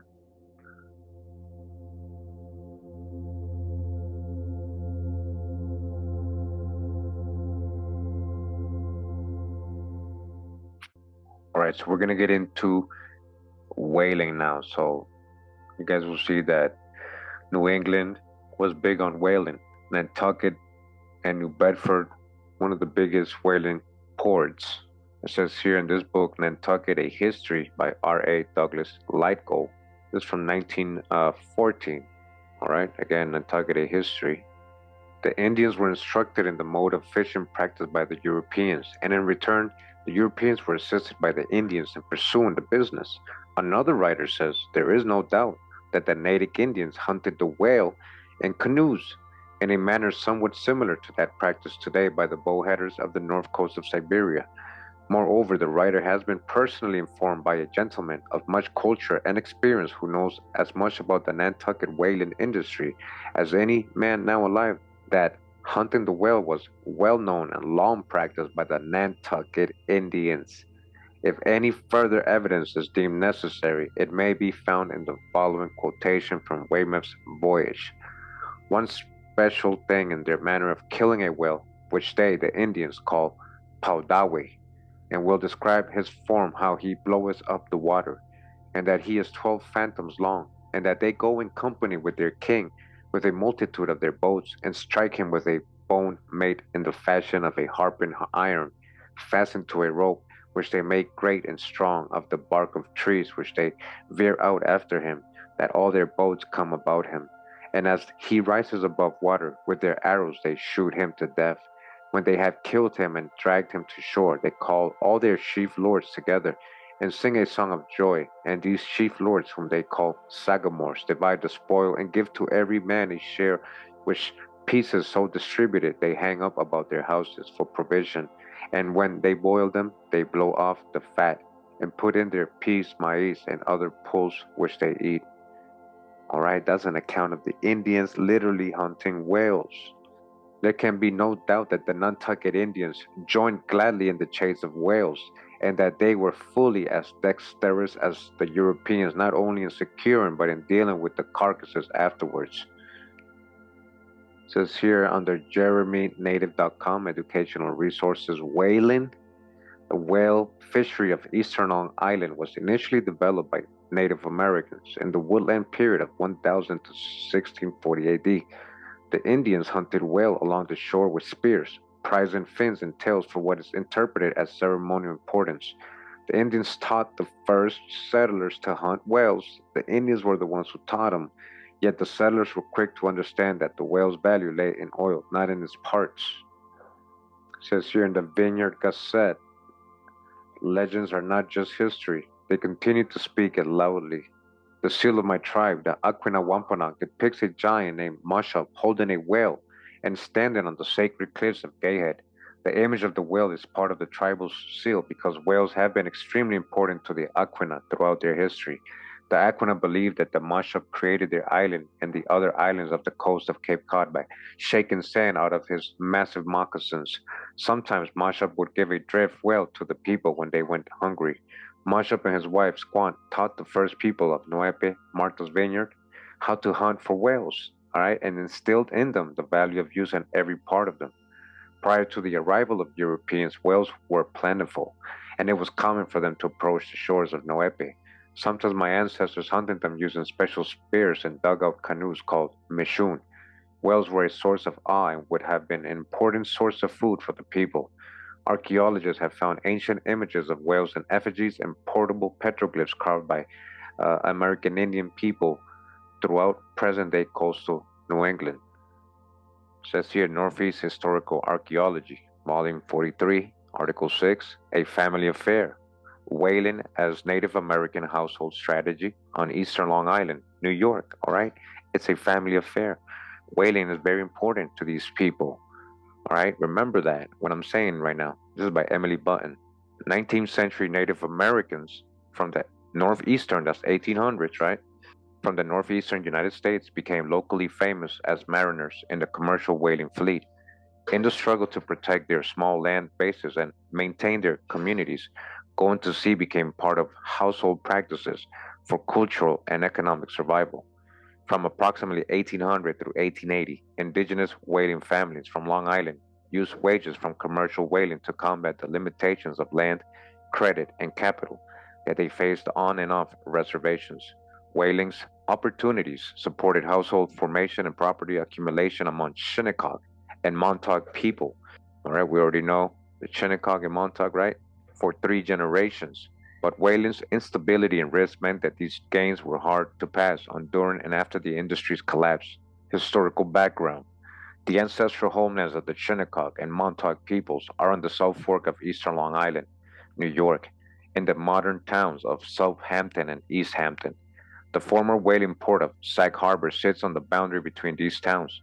When Sag Harbor's deep-sea whaling industry took off around the turn of the 19th century, indigenous people had already been participating in offshore commercial whaling for around 150 years in response to the economic and environmental pressures of colonialism.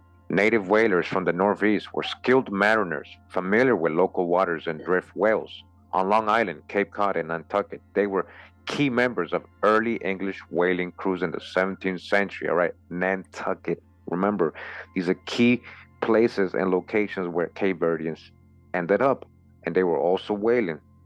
Hope you guys start to see the bigger picture. Again, indigenous people were key members of early English whaling crews in the 17th century, that's 1600s, whaling from shore and in nearby waters. This is an important connection between American Indians, Cape Verdeans, and the Portuguese, Sephardic Jews, and more. Make sure to get the whole article if you can. It says here under ConnecticutHistory.org, New London's Indian Mariners, American Whaler, printed by Elijah Chapman Kellogg in 1850. It says here on July 17, 1710, Peter Waya Mahue, a Pequot Indian who had served as an apprentice to Lieutenant John Fannin of Groton, indentured himself with the permission of his mother and her husband to Major John Merritt and Mrs.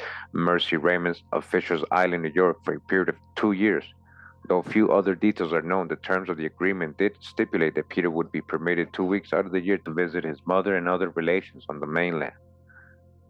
All right, so we got a story of people indenturing themselves again. American Indians in whaling. We're going to get to a part right here. It says a comparison of customs records with tribal documents and federal census records indicate that of 224 individuals specifically identified as Indian in the customs record between 1796 and 1860, only 28 appear on tribal lists, records, or petitions. This means that 88% of New London's seafaring Indians never appear on tribal documents, but nonetheless were born in or resided in the towns surrounding these Indian lands. You hear that? 88% are not accounted for. Though custom records alone don't fully reveal the way people of color identified themselves, many Indian mariners declared their tribal affiliation in other sources such as tribal petitions, census records, and legal proceedings. In the customs records, men of Indian descent were often placed in categories associated with African ancestry, such as black or Negro. Okay? They're calling these Indians what? Black or Negro? So when they're saying, again, go grab all these Negroes from Cape Verde Island, you already know they could be talking about American Indians. So you can't conjecture and make up things. You got to go with the facts. Again, a lot of these people of color, American Indians, were being classified and given tags such as black or Negro. All right? It's not me making this up. And in categories typically associated with European ancestry, such as fair and light. That's when they were light skinned. Further complicating this picture is the inconsistency with which many individuals were perceived and labeled. Thus, people's stereotypes. Between 1810 and 1818, Henry Fagans of Bosra was labeled on various crew lists as Negro, of color, mulatto, and dark. All right. Similarly, in the period between 1819 and 1834, David Rogers of New London was listed as Indian, colored, dark, mulatto, and yellow. All right. I just wanted to show you guys that. We're talking about Indians being indentured, so called slaves, right? A lot of them ending up in Cape Verde marrying women over there, and vice versa, coming over here marrying Indian women, and they're all mixing together. So you can't generalize, and just because you see the word black or Negro, that they're talking about so called Africans. So real quick, again, what is an indenture? An indenture is a legal contract reflecting a debt or purchase obligation, specifically referring to two types of practices. In historical usage, an indentured servant status, and in modern usage, an instrument used for commercial debt or real estate transaction like property. Indentured servant contract sample right here from 1787, signed by Henry Mayer. Indentured servitude was a form of debt bondage established in the early years of the American colonies and elsewhere. It was most used as a way for poor teenagers in Britain and German states to get free passage to the American colonies. So they're saying only mainly teenagers? No, it was everybody. They would work a fixed number of years, then be free to work on their own. Their employer purchased the indenture from the sea captain who brought the Jews over. He did so because he needed labor. So real quick in this part, just we've gone over this a lot in my videos. We know that a majority, most of the American Indians were put into indentured servitude. All right, we got the records of that. And it says here, Southern New England Native Americans and indentures. As in Southern New England and parts of Long Island, people starting in the late 17th century, Indians were increasingly pulled into an exploitative debt peonage system designed to control and assimilate Indian people into the dominant culture as well as channel their labor into the market-based Atlantic economy. All right, so pay attention to what they did. Following King Philip's War, 1675-1676, most Indians in the region were resigned to reservations or lived in increasingly marginal enclaves on the edges of colonial towns. Due to restricted access to resources, land loss, and changes to the environment caused by European settlement, many Indians, especially coastal groups, could no longer practice traditional subsistence activities and therefore became increasingly dependent on European trade goods, cloth tools, guns, alcohol, and increasingly food. All right, so because of what they did, right, to the land, to the environment, and to their whole way of system, their whole life, their whole culture, they had to eventually depend on the Europeans. So what happens? Merchants trading these items to Indians often inflated the cost and based on predatory lending scheme advanced them credit for these purchases, knowing full well most Indians would not be able to repay the debts. Eventually, when debts mounted, Indians were hauled into court by their creditors. When they could not pay either their lands or more commonly their labor was seized to settle the debt. So that's how I put a lot of Indians in indentured servitude into so-called slavery. So that Indian debtors were then indentured to their creditors for terms ranging from few months to sometimes years. Rare cases exist when Indians were indentured for a decade or more, and a few were enslaved for life. A few were enslaved for life. And it says here, while many Indians, men, women, and children became servants in New England households, the labor of many adult men was funneled into the whaling industry on Long Island, Rhode Island, Cape Cod, and the islands of Martha's Vineyard and Nantucket, as well as the coast of eastern Connecticut. These whaling indentures, all right, whaling indentures were somewhat distinct from normal indenture contracts and stipulated that Indians served not as servants in European households, but instead as crew members on a certain number of whaling voyages or seasons of whaling, typically November through April. Throughout most of the colonial period, indentured or heavily indebted Indian whalers were the primary labor force in the early whaling industry, okay? It was American Indians, not African slaves. It was American Indians at first. You're going to see all of a sudden it was Cape Verdeans. All of a sudden they were really good, just like the American Indians. We already know there's a history there with American Indians going to Cape Verde, so of course they're good at whaling. They remain an important source of labor into the Revolutionary and early National era. But as their numbers dwindled and the industry expanded exponentially, they make up an increasingly smaller portion of the labor force, all right? That means they started reclassifying you. All right, we're going to read from this article now. It says Mashpee Wampanoags of Cape Cod, the whale fishery and seafaring's impact on community development by Mark A. Nichols, American Indian Quarterly, Volume 26, Number 2. It says here how Southern New England Indians fared in the business of whaling in the early 19th century and the long-term consequences of whaling for Native American communities are subjects that deserve closer examination.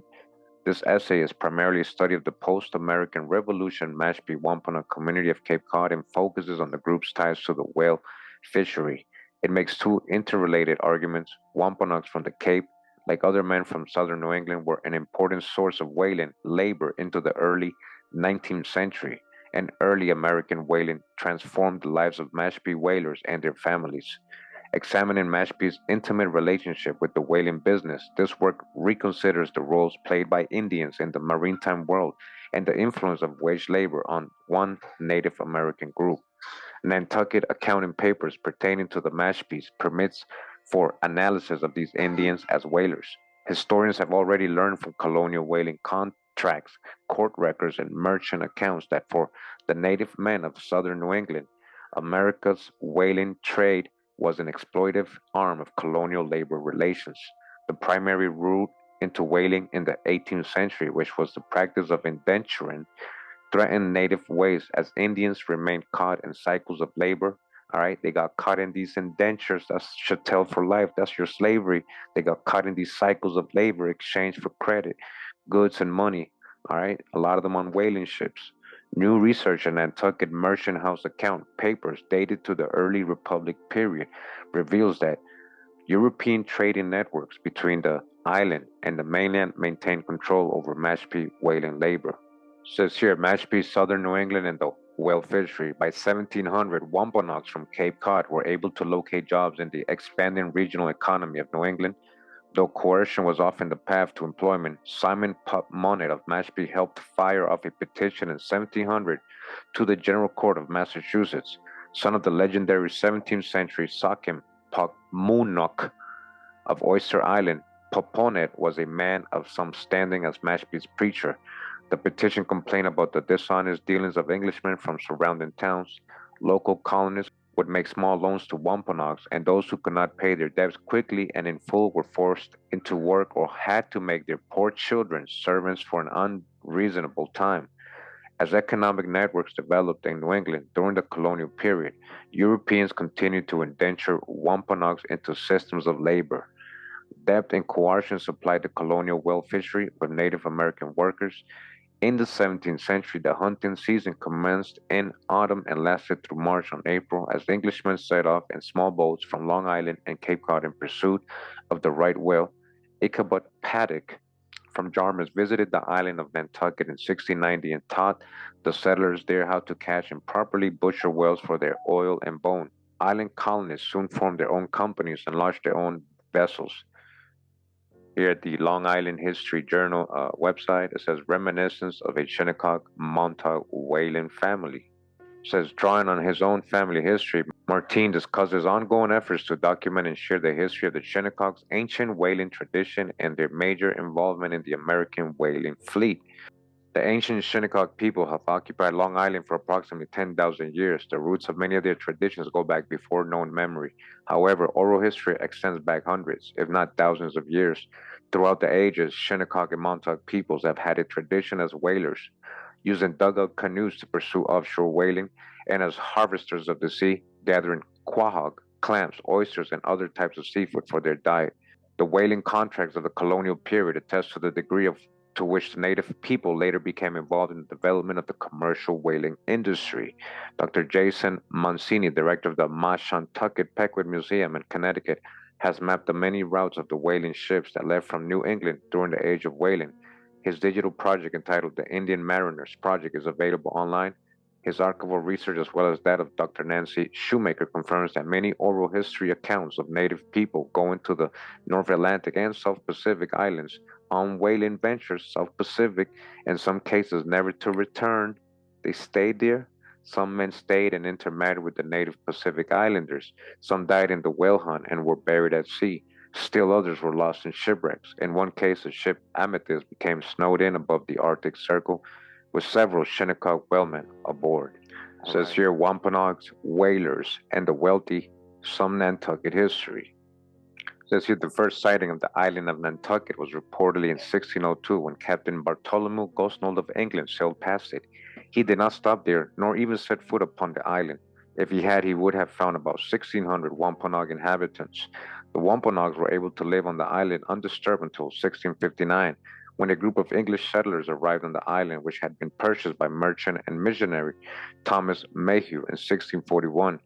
When the settlers arrived, Mayhew promptly sold the island to a group of investors organized by Tristram Coffin for 30 British pounds and 2 beaver hats. Many descendants of the original shareholders still live on the island today. All right, I just wanted to show you this picture right here. It says Nantucket Street Seat 1870. Look at that. That's all people of color. These are your Wampanoags. Down here we have a picture of what I was showing you earlier, Dorcas Honorable, the last Wampanoag. I told you she was called the last Wampanoag. With time, the Wampanoags began to dwindle in numbers due to plague and diseases to which they had no immunity. The last native Wampanoag was Dorcas Honorable, who died in the year 1855. Come on, don't you see? That ain't no so-called African slave. That's a Wampanoag elder woman. And she's so-called black. The first English settlers initially had little interest in whaling and were content to raise sheep. This all changed with the first close encounter with a whale which had entered the harbor. Although the native Wampanoags had engaged in whaling and actively participated once things got going, it was deemed necessary that an experienced whaling instructor be brought to the island. Ichabod Paddock was the man selected for this job, and soon the whaling industry was in full swing. All right, we're going to read from this book now, Whaling on Martha's Vineyard by Thomas Dresser. The first vineyard whale ship to sail into the Pacific was the Apollo, which left Edgartown in 1816. Once whaling expanded into the Pacific, the need for more men increased. While Martha's Vineyard would never field as great a whaling fleet as Nantucket or New Bedford, the Vineyard contributed many men, dozens of whom became expert whalemen and captains. African Americans dodged the hijack. They mean people of color or Native Americans, same, a lot of the times the same people, were signed on often. Historian Arthur Railton stated that racial diversity on whale ships was the norm. Multiple nationalities made up the crew of whaling ships. Able-bodied seamen were always in demand. While whale ships initially employed a crew that was primarily European Portuguese sailors, all right, that doesn't mean they were pale-skinned, dodged the hijack when they say white, often signed on when a whaler moored in the Azores or Cape Verdean Islands. That's where they got on. These Portuguese sailors got on in Cape Verde. So who are these Portuguese they're talking about? Who was in Cape Verde, guys? We already went over the info. When the whale ships returned to the vineyard, the Portuguese whalemen often settled there to make a new life. So when these Cape Verdeans, so-called Portuguese sailors, came to New England, they actually stayed. A lot of them were probably just coming back home. Several Portuguese communities still thrive on the vineyard. A centerpiece is the Portuguese American Club in Oak Bluffs. Wampanoag sailors of the local Native American were appreciated aboard whale ships, often as harpooners and boat steerers. Their innate skill with a harpoon was a welcome addition to the crew. Native Americans often earned the rank of the harpooner, which entitled them to certain recognition. One of the key characters in Herman Melville's Moby Dick was Tashtego, an unmixed Indian from Gayhead. All right, who was on this? They said it was so-called Negro people or African slaves that were on that story. The most westernly promontory of Martha's Vineyard, where there still exists the last remnant of the village of red men. Tashtego was representative of a racially diverse crew. Melville added that the vineyard has long supplied the neighboring island of Nantucket with many of her most daring harpooners. All right, as you guys can see, Cape Verde is involved. Cape Verdean Islands. Here we go. It says Paul Cuffey and a partner purchased the whale ship Sunfish in the 1790s. Whaling was not Cuffey's primary career, but he was well versed in ocean transport. Cuffey's son William was captain of the whale ship Rising States in 1837. Right, you see the Cuffeys were in this as well. Whaling was the obvious path for boys to follow as they came of age. This was especially the case for Wampanoag men on Martha's Vineyard, who in the first half of the century nearly all went whaling. They all went whaling. Who? Wampanoags. Where did they end up? They were going to Cape Verde all the time. All right, it keeps going here. The information. I got this image here I just wanted to show you guys. All right, take a good look at these two men. All right, what do you see? And it says here, Wampanoag whaleman Francis Peters left and Alonso Belain served as harpooners and were promoted to mates. All right, these are Wampanoags. And you know, I've seen this phenotype amongst the Cape Verdeans. I've seen their hair, everything, the curls, you know, even people with this type of hair, this phenotype, this phenotype. All right, this is a colorized version, as you guys can see. What we're talking about, we're just talking about copper-colored tribes of America. All right, Wampanoag. And again, I've seen a lot of Cape Verdeans that look like them. All right, we're going to read from this book now. It's called Native American Whalemen and the World, Indigenous Encounters and the Contingency of Race. This is by Nancy Shoemaker, okay? Now, this book goes in very depth and the involvement of American indigenous people and whaling. So make sure, guys, you know, if you want to read this book, it's really good on that. Just want to focus on certain things where it involves Cape Verde here. Here is talking about the different places American Indians ended up working or being sent to as indentures in these sometimes coerced forced labor jobs in the whaling industry. It says here there were a few Native American beachcombers who lived out their lives in some Pacific locality in Fiji and New Zealand, where racial categories emerged directly from the process of European colonization. Native American men, indigenous to the Americas only, were foreigners. By definition, a native to one place could not be a native to another.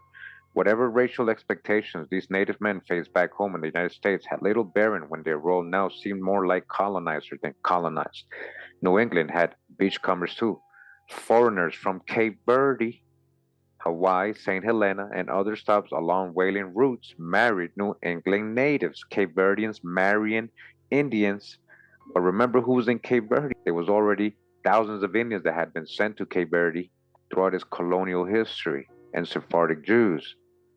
All right, so here you go, referencing Cape Verdeans marrying Indians. Other places central to whaling history were the whaling grounds, each opened up to whaling in its turn and hunted to extremes until discovery of another ground.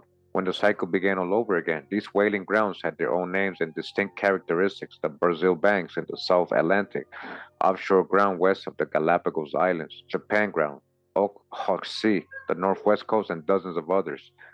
Says then, of course, there were the world's watering holes, the human communities located on islands and along shore on which American whalers depended not just for water, but for all their needs: wood, food, labor, and, debatably, not a need, woman.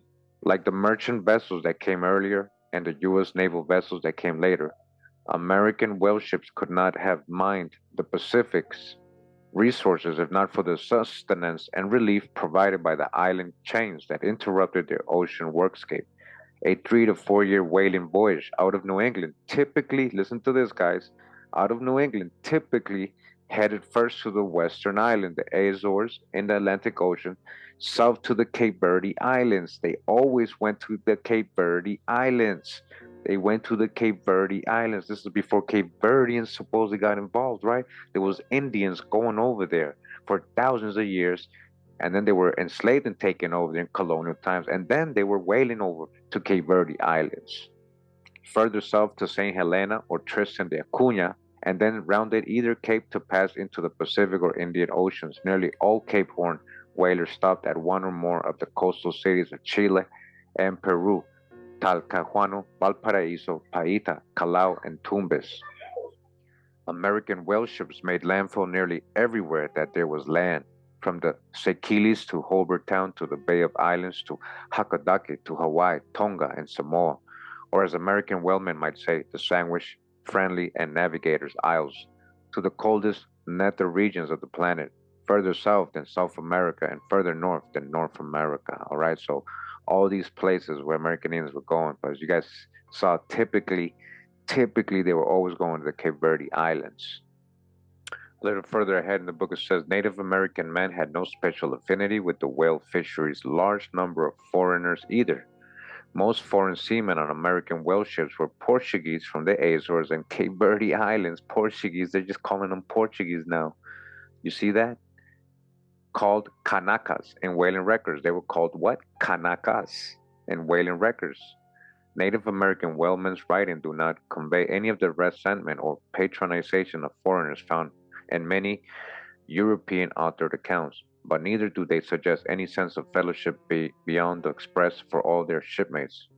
It says its New Bedford artist Clifford W. Ashley drew this picture of the Sunbeam's forecastle, which is where the majority of the crew, the foremast hands, lived and slept. Ashley accompanied the Sunbeam as far as Brava and Cape Verde. That's where they were going, all right? A little further ahead says few of the foreign maritime laborers who married native women inspired as much commentary as MacGregor and thus are less easily traced in the historical record. Foreign seamen could not obtain certificates of protection, normally a useful source of biographical information, and their names were not always captured accurately or consistently in crew lists. Sometimes the only clue is a marriage record or the notice posted before a wedding, which was called an intention to marry. Thus Lydia Shummock of Heron Pond publicized her intention to marry a transient Lascar Indian named James MacDonald in 1791. Since India did not follow along whaling routes, MacDonald had probably disembarked at New England from Calcutta or China, trader out of Boston, Salem, or Providence. Says many of the foreign-born spouses I have been able to trace came from Cape Verde or the Hawaiian Islands, okay? Many men marrying American indigenous women. All right, this was going on for a long time. And who are these Cape Verdean men? Sephardic Jews and American Indians. It's just more Indians and people from the Hawaiian Islands, which suggests that they did indeed arrive in New England via a whale ship, as that would fit the demographic profile of the whaling workforce. For example, Mehitable de Grasse, whose Cape Verdean grandfather had married a Wampanoag woman, a Cape Verdean marrying a Wampanoag woman also wed a foreigner, Hawaiian whaleman William Allen in 1839. Allen may have been the son of African-American beachcomber Anthony Allen, thus the hijack with the African-American, who by the 1820s had established himself as a respected boarding house keeper and merchant in Honolulu, and who with his Hawaiian wife had at least 3 children. Again, Cape Verdeans and Indians. As you guys can see, more history of the involvement of American Indians and Cape Verdeans. It says here, a little further ahead, racial mixture was his great obsession. They're talking about Gideon Hawley, Mashpee's missionary, okay? Because he was saying numerous Negroes, what Negroes, had married full-blooded squaws, all in parentheses, right? A Portugal Negro, a Portugal Negro, a Portuguese Negro. You guys see what we were talking about the whole time when they're saying Portuguese? Had married a woman named Louise, who was of mixed European, Negro, and Indian blood. All right, that's the hijack with all the tags. The Negro blood prevails because of her skin complexion. The Negro blood prevails. What does that mean? Because the American Indians were swarthy too. So what are you talking about? This may have been whaleman James F. Pell's father and mother. A lot of American Indians mixing with Cape Verdeans and so-called Black Portuguese. It says here for Isaac Johnson of Gayhead, Bailey's added the notion, firstborn of mixed race between Negro and Indian, but he miscalculated to arrive at an impossible 3/4 Indian, 1/4 black, and 1/4 white. Despite this and other errors, not recognizing that the Mingos living at Christian Town and Gayhead were of Narragansett descent, for example, the obvious trend across time was toward more intermarriage between blacks and Indians. Intermarriage was thus cast as entirely a racial issue. It made no difference whether a native woman's husband was born in Falmouth, Massachusetts, or the Cape Verde Islands. It made no difference. Cape Verdean Islands, this was very common. This is what I'm trying to show you. Okay, I'm going to read from this book now. It's called Images of America, Whaling in Massachusetts by Gioia Dimmock. It says here, whaling in Massachusetts began with local Native American tribes, okay, not with the Europeans, with the American Indians. They harvested whales by herding them from ocean into shallow waters, causing them to beach themselves. This, along with the opportune finding of a beach whale, was how whaling began in the area. In the records of Plymouth Colony, Governor William Bradford writes of seeing many whales frolicking as the Mayflower arrived in Cape Cod Bay after the Pilgrims' Atlantic crossing as they reached what is now Provincetown. This abundance of whales, all right, abundance in whales continued for many years and was instrumental in creating the industry that sprang up along the coastline of Massachusetts. As shore whaling progressed in the colony of Massachusetts after the arrival of the Pilgrims in 1620, the natives and Europeans would wait in small huts on the beach to watch for pods of whales just offshore and then alert groups of waiting men who would rush to the beaches and man small double-ended whaleboats to pursue them. Once the whales had been harpooned and killed, they were towed to shore for processing. The blubber was stripped off and melted down into oil in great iron pots on the shore, and as much of the whale as possible was used and harvested, not only for oil but also for food. The whale bones and baleen were also used in the manufacturing of many products. This type of whaling eventually led to ships pursuing whales during small voyages that lasted for weeks and then months, when whalers could catch more by being out among the pods as they were sighted migrating through or feeding in the waters of Massachusetts. By the late 1700s, these journeys had become longer as the presence of offshore whales decreased, and the ships became larger and better prepared to process the leviathans at sea. Ship owners, backers, and financiers began to see the immense profits available to them from this newly emergent enterprise and bought ships and hired captains, then sent them off to sea to fill their holds with oil and whalebone. At this point, the ships were equipped with all necessary tools for the processing of whales at sea and provision for voyages that could take years to fill the ship to capacity. The double-ended whaleboats were hung on board, and there were great iron pots called tryworks that were built into the ship along with brick ovens for boiling down the blubber. Barrels were brought along and used to store the oil below decks, with differentiation between the boiled oil from blubber and the sperm oil. This sperm oil, which was of finer quality and already in liquid form, became known for making the best candles and lamp oils that was less smoky, all right? This is what they were doing in this time. This was big. It was also used for the lubrication of small instruments like watches or sewing machines. Oil companies such as Nye's Oil Refinery and Fairhaven processed the sperm oil into the finest grades of oil for use on delicate machinery. The Nye Oil Company is now known as Nye Lubricants Inc. and is still in business today. However, it no longer uses the oil from whales, instead using refined petroleum.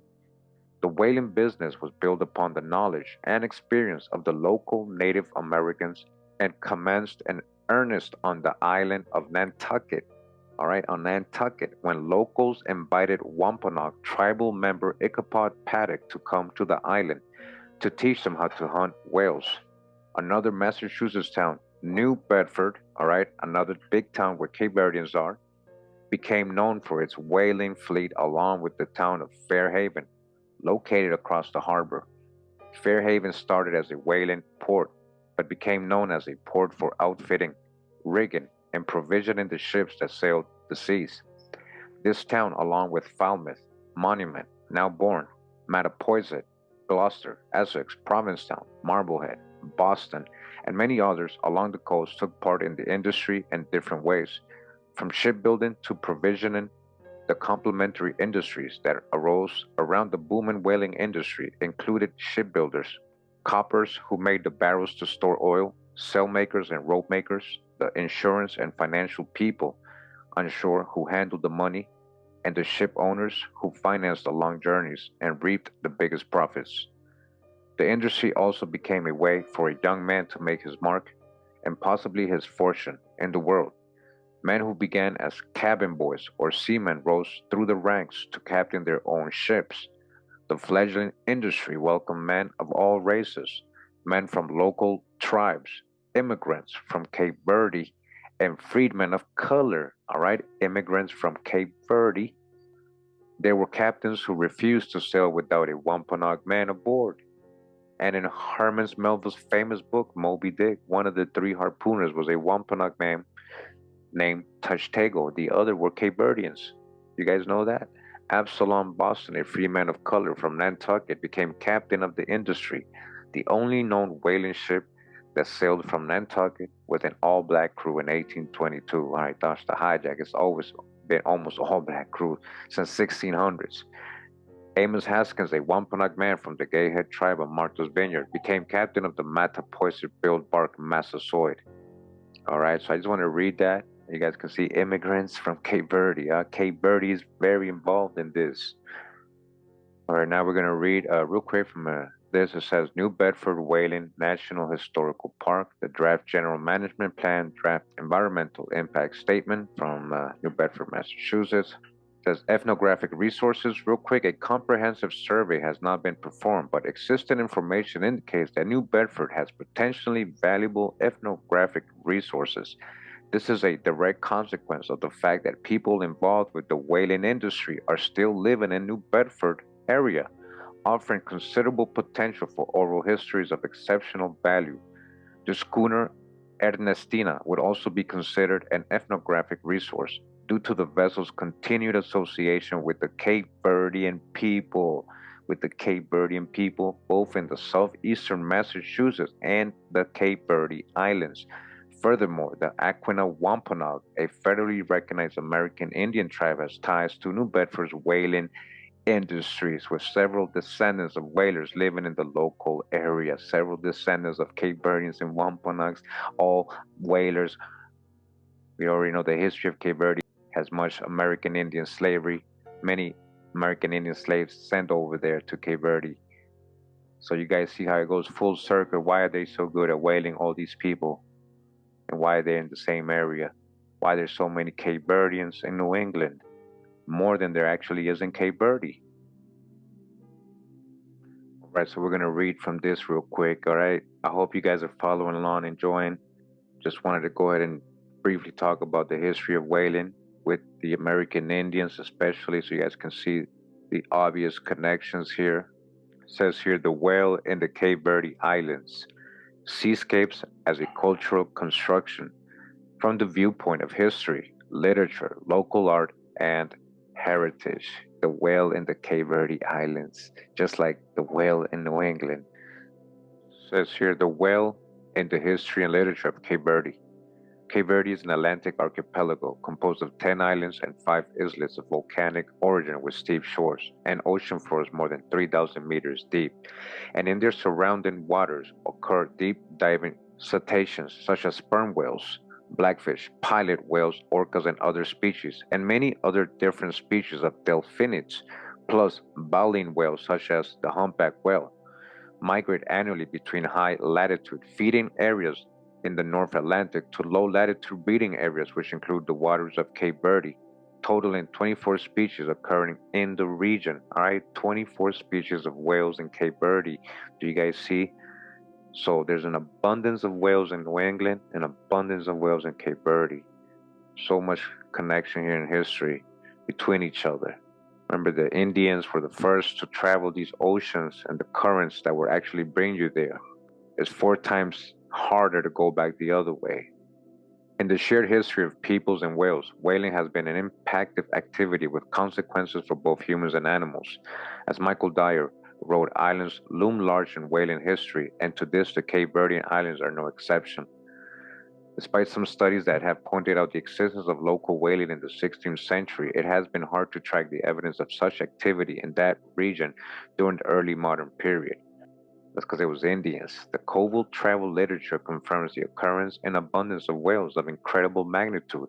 On one occasion, most probably a humpback whale, due to his description of a large back and superior body that was greatly curved and prominent. It was possible that such large animals, when stranded on the coast, were used by local people, and their meat was included into their diet as rich source of animal protein. So remember, there was American Indians already there in the 1500s in Cape Verde. They were being sent over there. So yeah, it seems that as early as 1732, the production of whale oil and the payment of associated taxes were already legislated in the islands of Boa Vista, São Nicolau, and Santo Antão, and English whaling vessels were permitted to anchor in the harbor of Tarrafal, San Nicolau. In 1761, the General ombudsman of Cape Verde wrote to the Portuguese king, D. Jose I, regretting that in front of such abundance of whales in the waters around the island of Santiago, the exploitation of these animals was left to foreigners. In the same year, another letter was sent pointing to the abundance of fishes in the island of Boa Vista, and particularly of whales, that should justify the establishment of the whaling activity and factory to produce oil much needed in difficult times of lack of resources. In 1771, other communication of the governor of the islands highlighted the advantages that could be taken with the establishment of whaling in the canal between Santiago and Fogo, while the abundance of whales and their potential exploitation triggered the intention of establishing a whaling activity in Cape Verde as a profitable business for the Portuguese crown. This economic enterprise was almost exclusively pursued by English and American whalers or American Indians. In 1787, the governor of Cape Verde stated, "Through this island's many whales are going south. I have seen them many times inside this port. The foreign vessels that go to the Cape Horn and the Cape of Good Hope first rehearsed in these vicinities, and I, who do not dismiss every news, knew that last year they caught up to 50 in the islands of Sal and Sao Vicente." We just got the information that, right, Cape Verde is one of the stops. So yeah, this is telling you the people know they're going over there to take their whales. Whaling brought a vast number of American vessels to the islands that served as supply points for fresh water and food, and promoted an opportunity for the crew of those ships to interact with the island's inhabitants. All right, American Indians, the anchorage in the Cape Verde ports allowed the crews to rest, to store supplies, and to recruit new whalers. All right, so American Indians recruiting whalers from Cape Verde. Cape Verdeans men started to be hired to work aboard the ships. They became experienced and competent whalers and soon earned a reputation of being good at what they were doing. They were already good at it. They had it in their blood. The first ones to be employed came from the islands of Fogo, Saint Nicolau, and Brava. About the men from this latter island, it was written that, beside good workers of the land, a lot are very gifted to life at sea and became excellent sailors, and a lot are in the fishing of the whale with the Americans and the English, who pay them well and are esteemed by them. All right, a lot of Cape Verdeans knew how to hunt whales. It was in their blood. All right, this is an illustration of the island of Fogo, because literally the island of Fogo, guys, is a volcano. It's from 1847, supposedly, illustration. Recruitment of a few men from Cape Verde, right, and then developed into quite a number of people departing from the islands, living and working on whaling vessels, and later establishing themselves and their families in the United States of America. From the 18th century onwards, but largely during the following century, the recruiting of Cape Verdeans to work in the whaling industry resulted in the exodus of a great number of Cape Verdeans seeking better conditions and subsequent upward social mobility. This social dynamic induced by whaling is reflected in Cape Verdean literature. In the novel Chiquinho, Baltasar Lopes da Silva bears witness to the frenzy caused by the arrival of a whaler, an event that denoted abundance, the manifestation of the residents' desire to be recruited, and the disembarkation of some locals who took advantage to visit their relatives. All right, so I just want to read a little bit of this article. You guys make sure to get the rest of it. A lot of good information there as well. Now you guys starting to see how it's going from American Indians to Cape Verdeans, huh? Who are actually very good at it. And remember who was in Cape Verde. It's full circle, guys. Come on. So right here, what I have, guys, is a screenshot from the New Bedford Whaling Museum website. This specific page is no longer in their website, so I'm glad I had the screenshot. It says here, Cape Verdean Maritime Exhibition. This exhibition explores the Republic of Cape Verde, its people, maritime history, connections to New England, and the legacies that continue to tie New Bedford and its culture to Cape Verde. All right, New Bedford. This exhibition captures the essence of the important connections between New Bedford and Cape Verde, the unique characteristics of Cape Verdean culture, and the special legacy of that culture and history here in New Bedford. All right, and I got a picture here of Cape Verdean immigrants aboard the Savoia. Here we're at the Nantucket Historical Association. It says here, Cape Verdean heritage on Nantucket. I remember Nantucket was a big whaling port. It's been a whaling port for American Indians for thousands of years. So this is a Cape Verdean family in a wedding photo. This is in black and white. I'm gonna go ahead and colorize it for you guys. Here it is in color, as you guys can see. A Cape Verdean family in Nantucket. A lot of history with Cape Verdeans in Nantucket, New Bedford, Martha's Vineyard, and all these places of New England, Connecticut, Rhode Island, and with American Indians in whaling. So Nantucket whale ships on outward bound voyages stopped at the Cape Verdean Islands of Brava and Fogo to recruit men to their crews. Some of these crewmen came all the way back to Nantucket, settled on island, and found wives in Nantucket's African American community. Dutch the hijack. Remember, it was indigenous women mostly from the Wampanoag, Narragansett, and other tribes, Montauk, Shinnecock. Cape Verdean Michael Douglas married whaling captain Absalomon, Boston's sister-in-law Mary, in 1811. After 1850, Cape Verdean men continued to go whaling on New Bedford ships, but for nearly 50 years, few came to Nantucket. Cape Verdean presence on Nantucket resumed in 1906 when the Burgess Cranberry Company turned Gibbs Swamp on the north side of the Milestone Road into the largest commercial bog in the world. By 1910, over 100 Cape Verdean men, women, and children were planting and harvesting cranberries there. All right, yeah, a lot of history there with the Cape Verdeans and the cranberry farms. What's interesting is that you will see that before them was the American Indians in these cranberry plantations doing it. It says here, Cape Verdeans, even those of Jewish heritage, right, Sephardic Jews, are culturally and religiously Portuguese Catholics, New Christians. They observe the church calendar with traditional festos and maintain family altars in their homes. On the altars, they place photos in memory of deceased relatives. These personal altars are often arranged with photos, prayer cards, and other religious artifacts, all right? And these are your Cape Verdean people right here, all right? As you guys can see. Cape Verdeans from Nantucket. A lot of deep history there, and a lot of these people resembling American Indians, you know. As you guys can see, I'm not making this up. Yeah.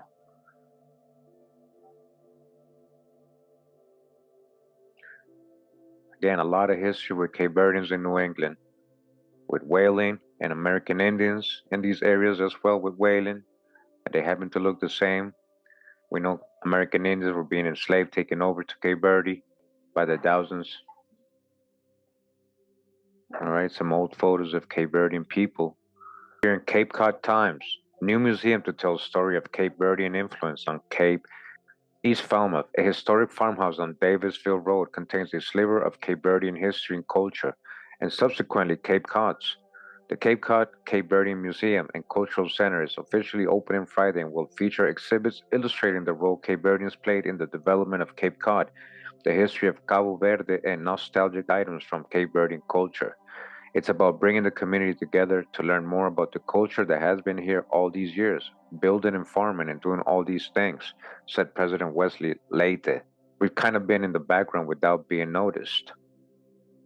We got some Cape Verdean men right here. Information on noteworthy Cape Verdeans with Cape Cod connections, such as Judge George Layton, who was originally from New Bedford, and Eugenia Fortes, who established the first NAACP chapter on Cape Cod, also hang on the wall. Continue, it says here, New Bedford Historical Society again, a heritage ignored, no more. Exhibit highlights Cape Verdean backbone of New Bedford's whaling industry by James Sullivan. It says Jim Lopez's great-grandfather was a New Bedford whaler who emigrated from Cape Verde in 1873. Lopez's grandfather also worked on the ships in the waning days of whaling prominence in this coastal city. For him and others with similar backgrounds, he recalled, it was not a welcoming place. Yet Lopez, who grew up 4 blocks from New Bedford Whaling Museum on Johnny Cake Hill, remembers feeling little connection to the city's chief cultural institution, chronicler of his ancestors' livelihood. In those days, the museum emphasized the industry's janky captains and financiers, not its diverse crews. Back at the New Bedford Whaling Museum website, there's exhibitions in Cabo Verde. The New Bedford Whaling Museum and the city of New Bedford have established a major long-term collaboration with Cabo Verde aimed at celebrating the cultural and industrial connection between them. This is the Dorchester Report or .news.com. St. Peter's Teen Center hosts exhibit on Cape Verdean whalers. As they stalked the migration paths of the whales, they hunted. Azorian, Cape Verdeans, and Brazilians formed migratory paths of their own, some of which led directly to Dorchester. All right, that's where I grew up.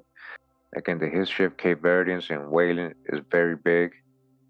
Definitely a history to remember and acknowledge.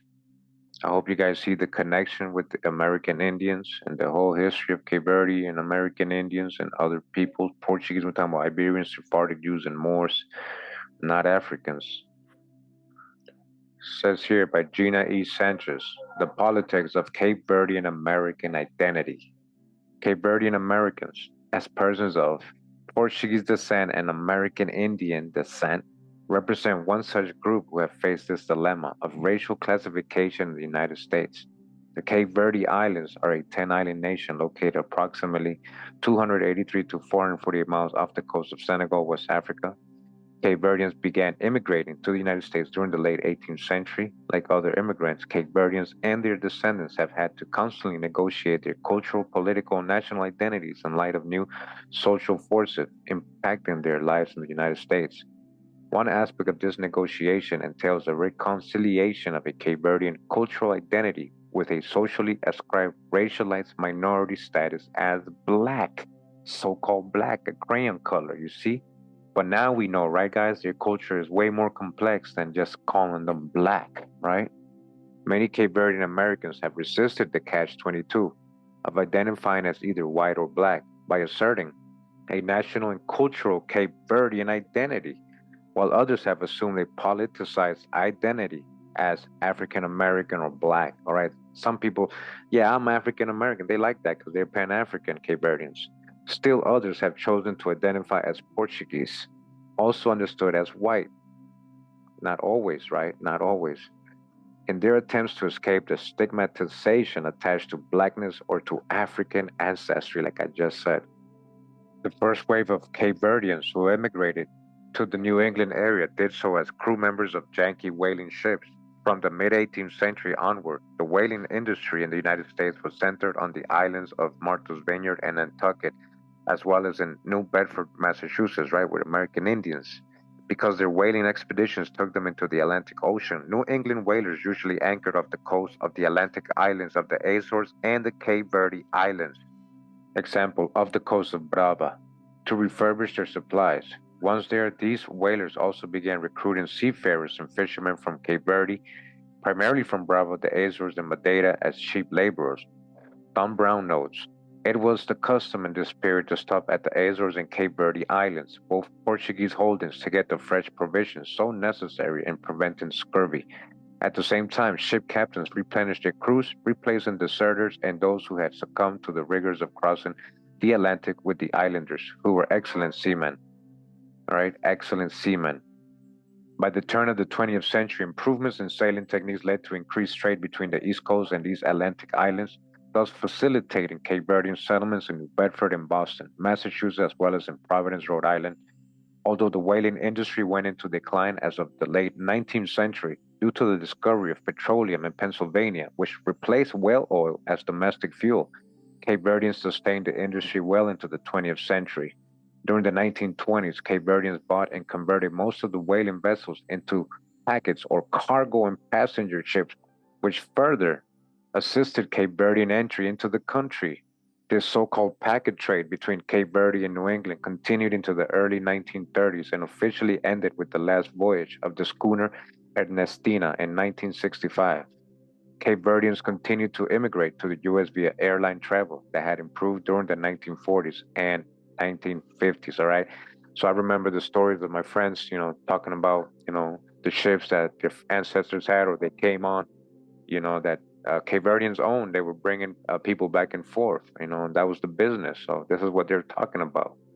In addition to whaling, many Cape Verdean immigrants were contracted to engage in seasonal work as pickers on the cranberry bogs of Harwich and the Falmouth Mashpee areas of Cape Cod, Massachusetts, all right?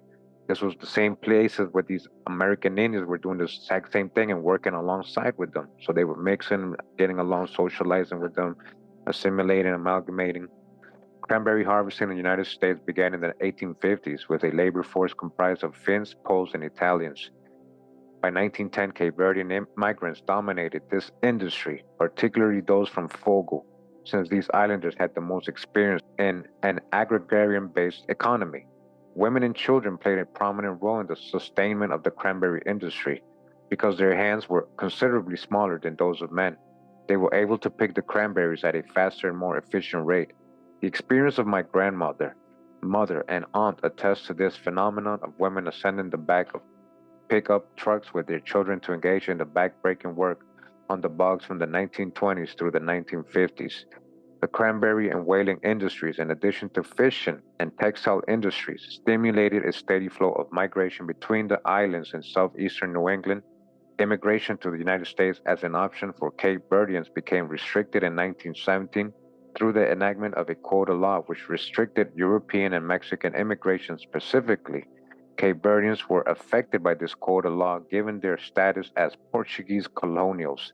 Immigration for all foreign nationals were later curtailed entirely with the Immigration Act of 1921 and 1924. These acts significantly decreased Portugal's annual quota from 2,520 persons in 1921 to 2,465 in 1922.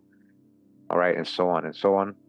Despite the immigration reforms initiated in 1952, ending the racial quota system, and in 1965, easing entrance restrictions from third world countries, Cape Verdean migration still proved to be a difficult task. Since Cape Verde was a colony of Portugal, their entry quota amounted to 200 visas per year, or 1% of Portugal's visa quota. Cape Verdean migrations was negatively affected by this entry quota system from 1965 to 1975. So again, emphasizing how Cape Verdeans went by Portuguese a lot. You know, a lot of people you might know as Portuguese or ancestors you had, they might have been actually from Cape Verde. Guys, so it says here the practice of Cape Verdeans calling themselves Portuguese has persisted and can be witnessed within contemporary Cape Verdean American society. This is particularly true of first and second generation descendants who continue to refer to themselves and to other Cape Verdeans as Portuguese. I'm going to continue in this article here from the Washington Post. It says Cape Verdeans face identity problem in U.S. by Kathy Sawyer. So Cape Verdeans face an identity problem, huh? Well, maybe because their whole lives they've been told a false narrative. The Cape Verdean heritage of the Mashantucket Pequot tribal nation, huh? Cape Verde, USA.com. Says, I can say at least 70% of the Mashantucket Pequot tribal nation is Cape Verdean mixed with Native American. All right, 70%, that's most of their tribe are Cape Verdean. Are you serious? Did anybody know that? Do you guys see why though now? Do you guys see how that is possible now? My father's 100% Cape Verdean and my mother is 50-50. My grandmother was born in Brava and my grandfather is Native American. There are a bunch of us from Providence, Rhode Island and Mashantucket, Connecticut. It's a fun fact that the largest casino, Fox, is majority Cape Verdean, okay? Cape Verdean. We all call ourselves Cape Verdean natives because we have more Cape Verdean blood in us than native. All right, you guys hear that? But who are the Cape Verdeans? It's a full circle here. When we first moved to the res, Mashantucket, before the casino was built in 1988, they used to call us racial epithets on the hill because we were dark-skinned and light-skinned natives.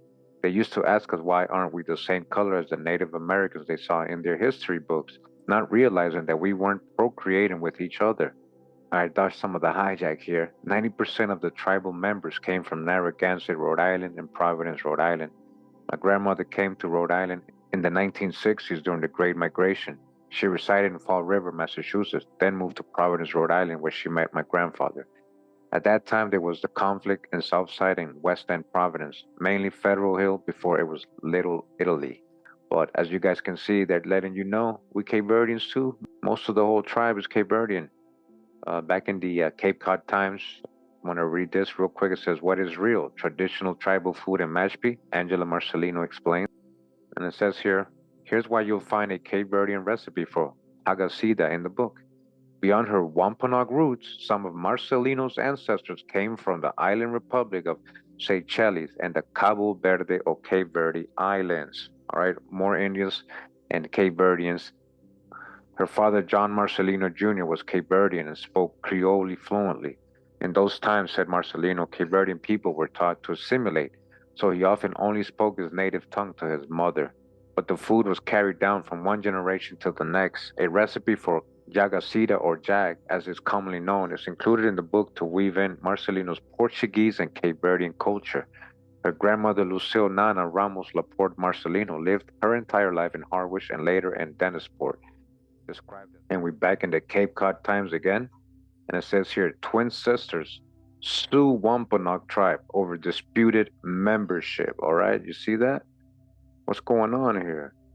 Twin 20-year-old sisters are taking Wampanoag tribal leaders to court after they were removed from the tribal membership roll.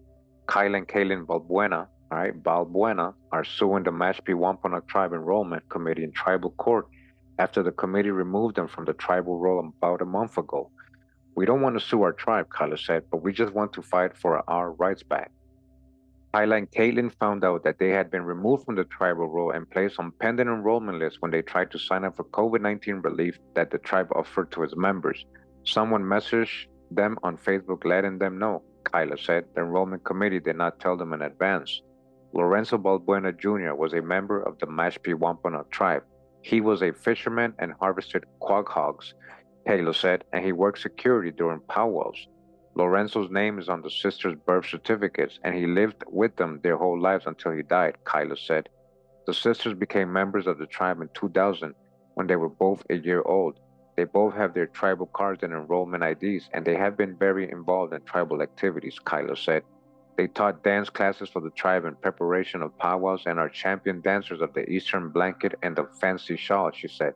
They also voted in a tribal election. We had kids our age talking about us, Kyla said. We used to teach the dance class there. It's sad because now the kids who look up to us now think they're not native. Kyla and Caitlin also have 3 brothers, and none of them have been removed from the tribal roll. Their mother, Elizabeth de Barros, Cape Verdean de Barros, said she thinks it is because of the color of their skin. They're discriminating against them. They are dark. That's all it is, really, said de Barros, who is part of the Cape Verdean Club. All right, she's Cape Verdean. Their mom is Cape Verdean. All right, Wampanoags are Cape Verdeans again. To qualify as a member of the tribe, Kayla said, one of your parents has to be Native American and you must show family genealogy. A parent must go to the tribe, show their child's birth certificate, and sign their child up to be on the roll. The enrollment department claims the twins' birth certificates have been altered, de Barros said. I don't know how you alter it, she said. When the twins were born in Falmouth Hospital, de Barros said Balbuena was in the Barnstable House of Corrections at the time. He was allowed to come to the hospital and see them, and he signed the birth certificates before he left, she said. De Barros said the issue has been ongoing for years, all right? So you see, they're fighting for their right to be recognized. Not sure if that's already over. This is an older article, but as you guys can see, their mom was Cape Verdean. She married a Wampanoag who has a Portuguese or Spanish last name, either way, Balbuena, so he might have Sephardic Portuguese roots too, himself, or Cape Verdean roots. All right. So not sure how much more I can show. I hope that it is pretty clear to you guys that there is more to look into when it comes to the Cape Verdeans, their history. There's a lot of corrections that need to be done, a real genealogy to be studied, a real bloodline. There is a strong connection with Cape Verdeans and American Indians, Sephardic Jews, Moorish people, Sephardic Jewish merchants, conquistadors, Arab traders. I just want to make certain points very clear that when it came to people being brought to Cape Verde, there's more records of American Indians and the people who were fleeing the Inquisition and orphans from the Inquisition being sent to Cape Verde than Africans. During the whaling industry, American Indians were the very first to teach people how to whale. Europeans, they were going to Cape Verde first before Cape Verdeans started dominating the industry. Who are the Cape Verdeans? We know a lot of these people mixed. We already read that today. We know many American indigenous people were taken to Cape Verde in the 1500s, 1600s. A lot of Sephardic Jews fled the Inquisition and settled there. A lot of different whalers from around the world as well. I just hope I didn't offend anybody, especially the Cape Verdean community or anything like that, because I know there is a lot of Pan-African Cape Verdeans. and that's okay. Your beliefs is one thing, facts are another. So this ain't personal. So I hope nobody takes it personal. I hope it enlightens you, and I hope you seek further information on this in your bloodline and your genealogy. And let's not forget the history that they have hidden. You know, all the atrocities committed to the American Indians from all over the Americas, many who ended up in Cape Verde, the Botoc, remember? People from the Caribbean, from Brazil, from the east coast of North America, Central America. This story needed to be told correctly. I hope I did enough to tell it in a way where you guys can understand it and see what I mean. Most of it, as you guys can see, is very obvious and logical. All these connections, who the Cape Verdeans might be more related to, what their genealogy might be more close to. I hope this was more helpful and positive than negative. Much love to all the Cape Verdeans out there, all the Criollos. Never forget all the experiences I had with the Cape Verdean community growing up in Boston. And there was a reason why I connected so much with them. And you know, just learning all this, I realized why. Thanks for taking the time to view this presentation. Hope you guys enjoyed it. Hope it was pretty clear what I was trying to show. If not, I hope it was at least entertaining. Do you remember who you are? Know thyself truly. Much love and respect. Pura vida, mi gente. Wow.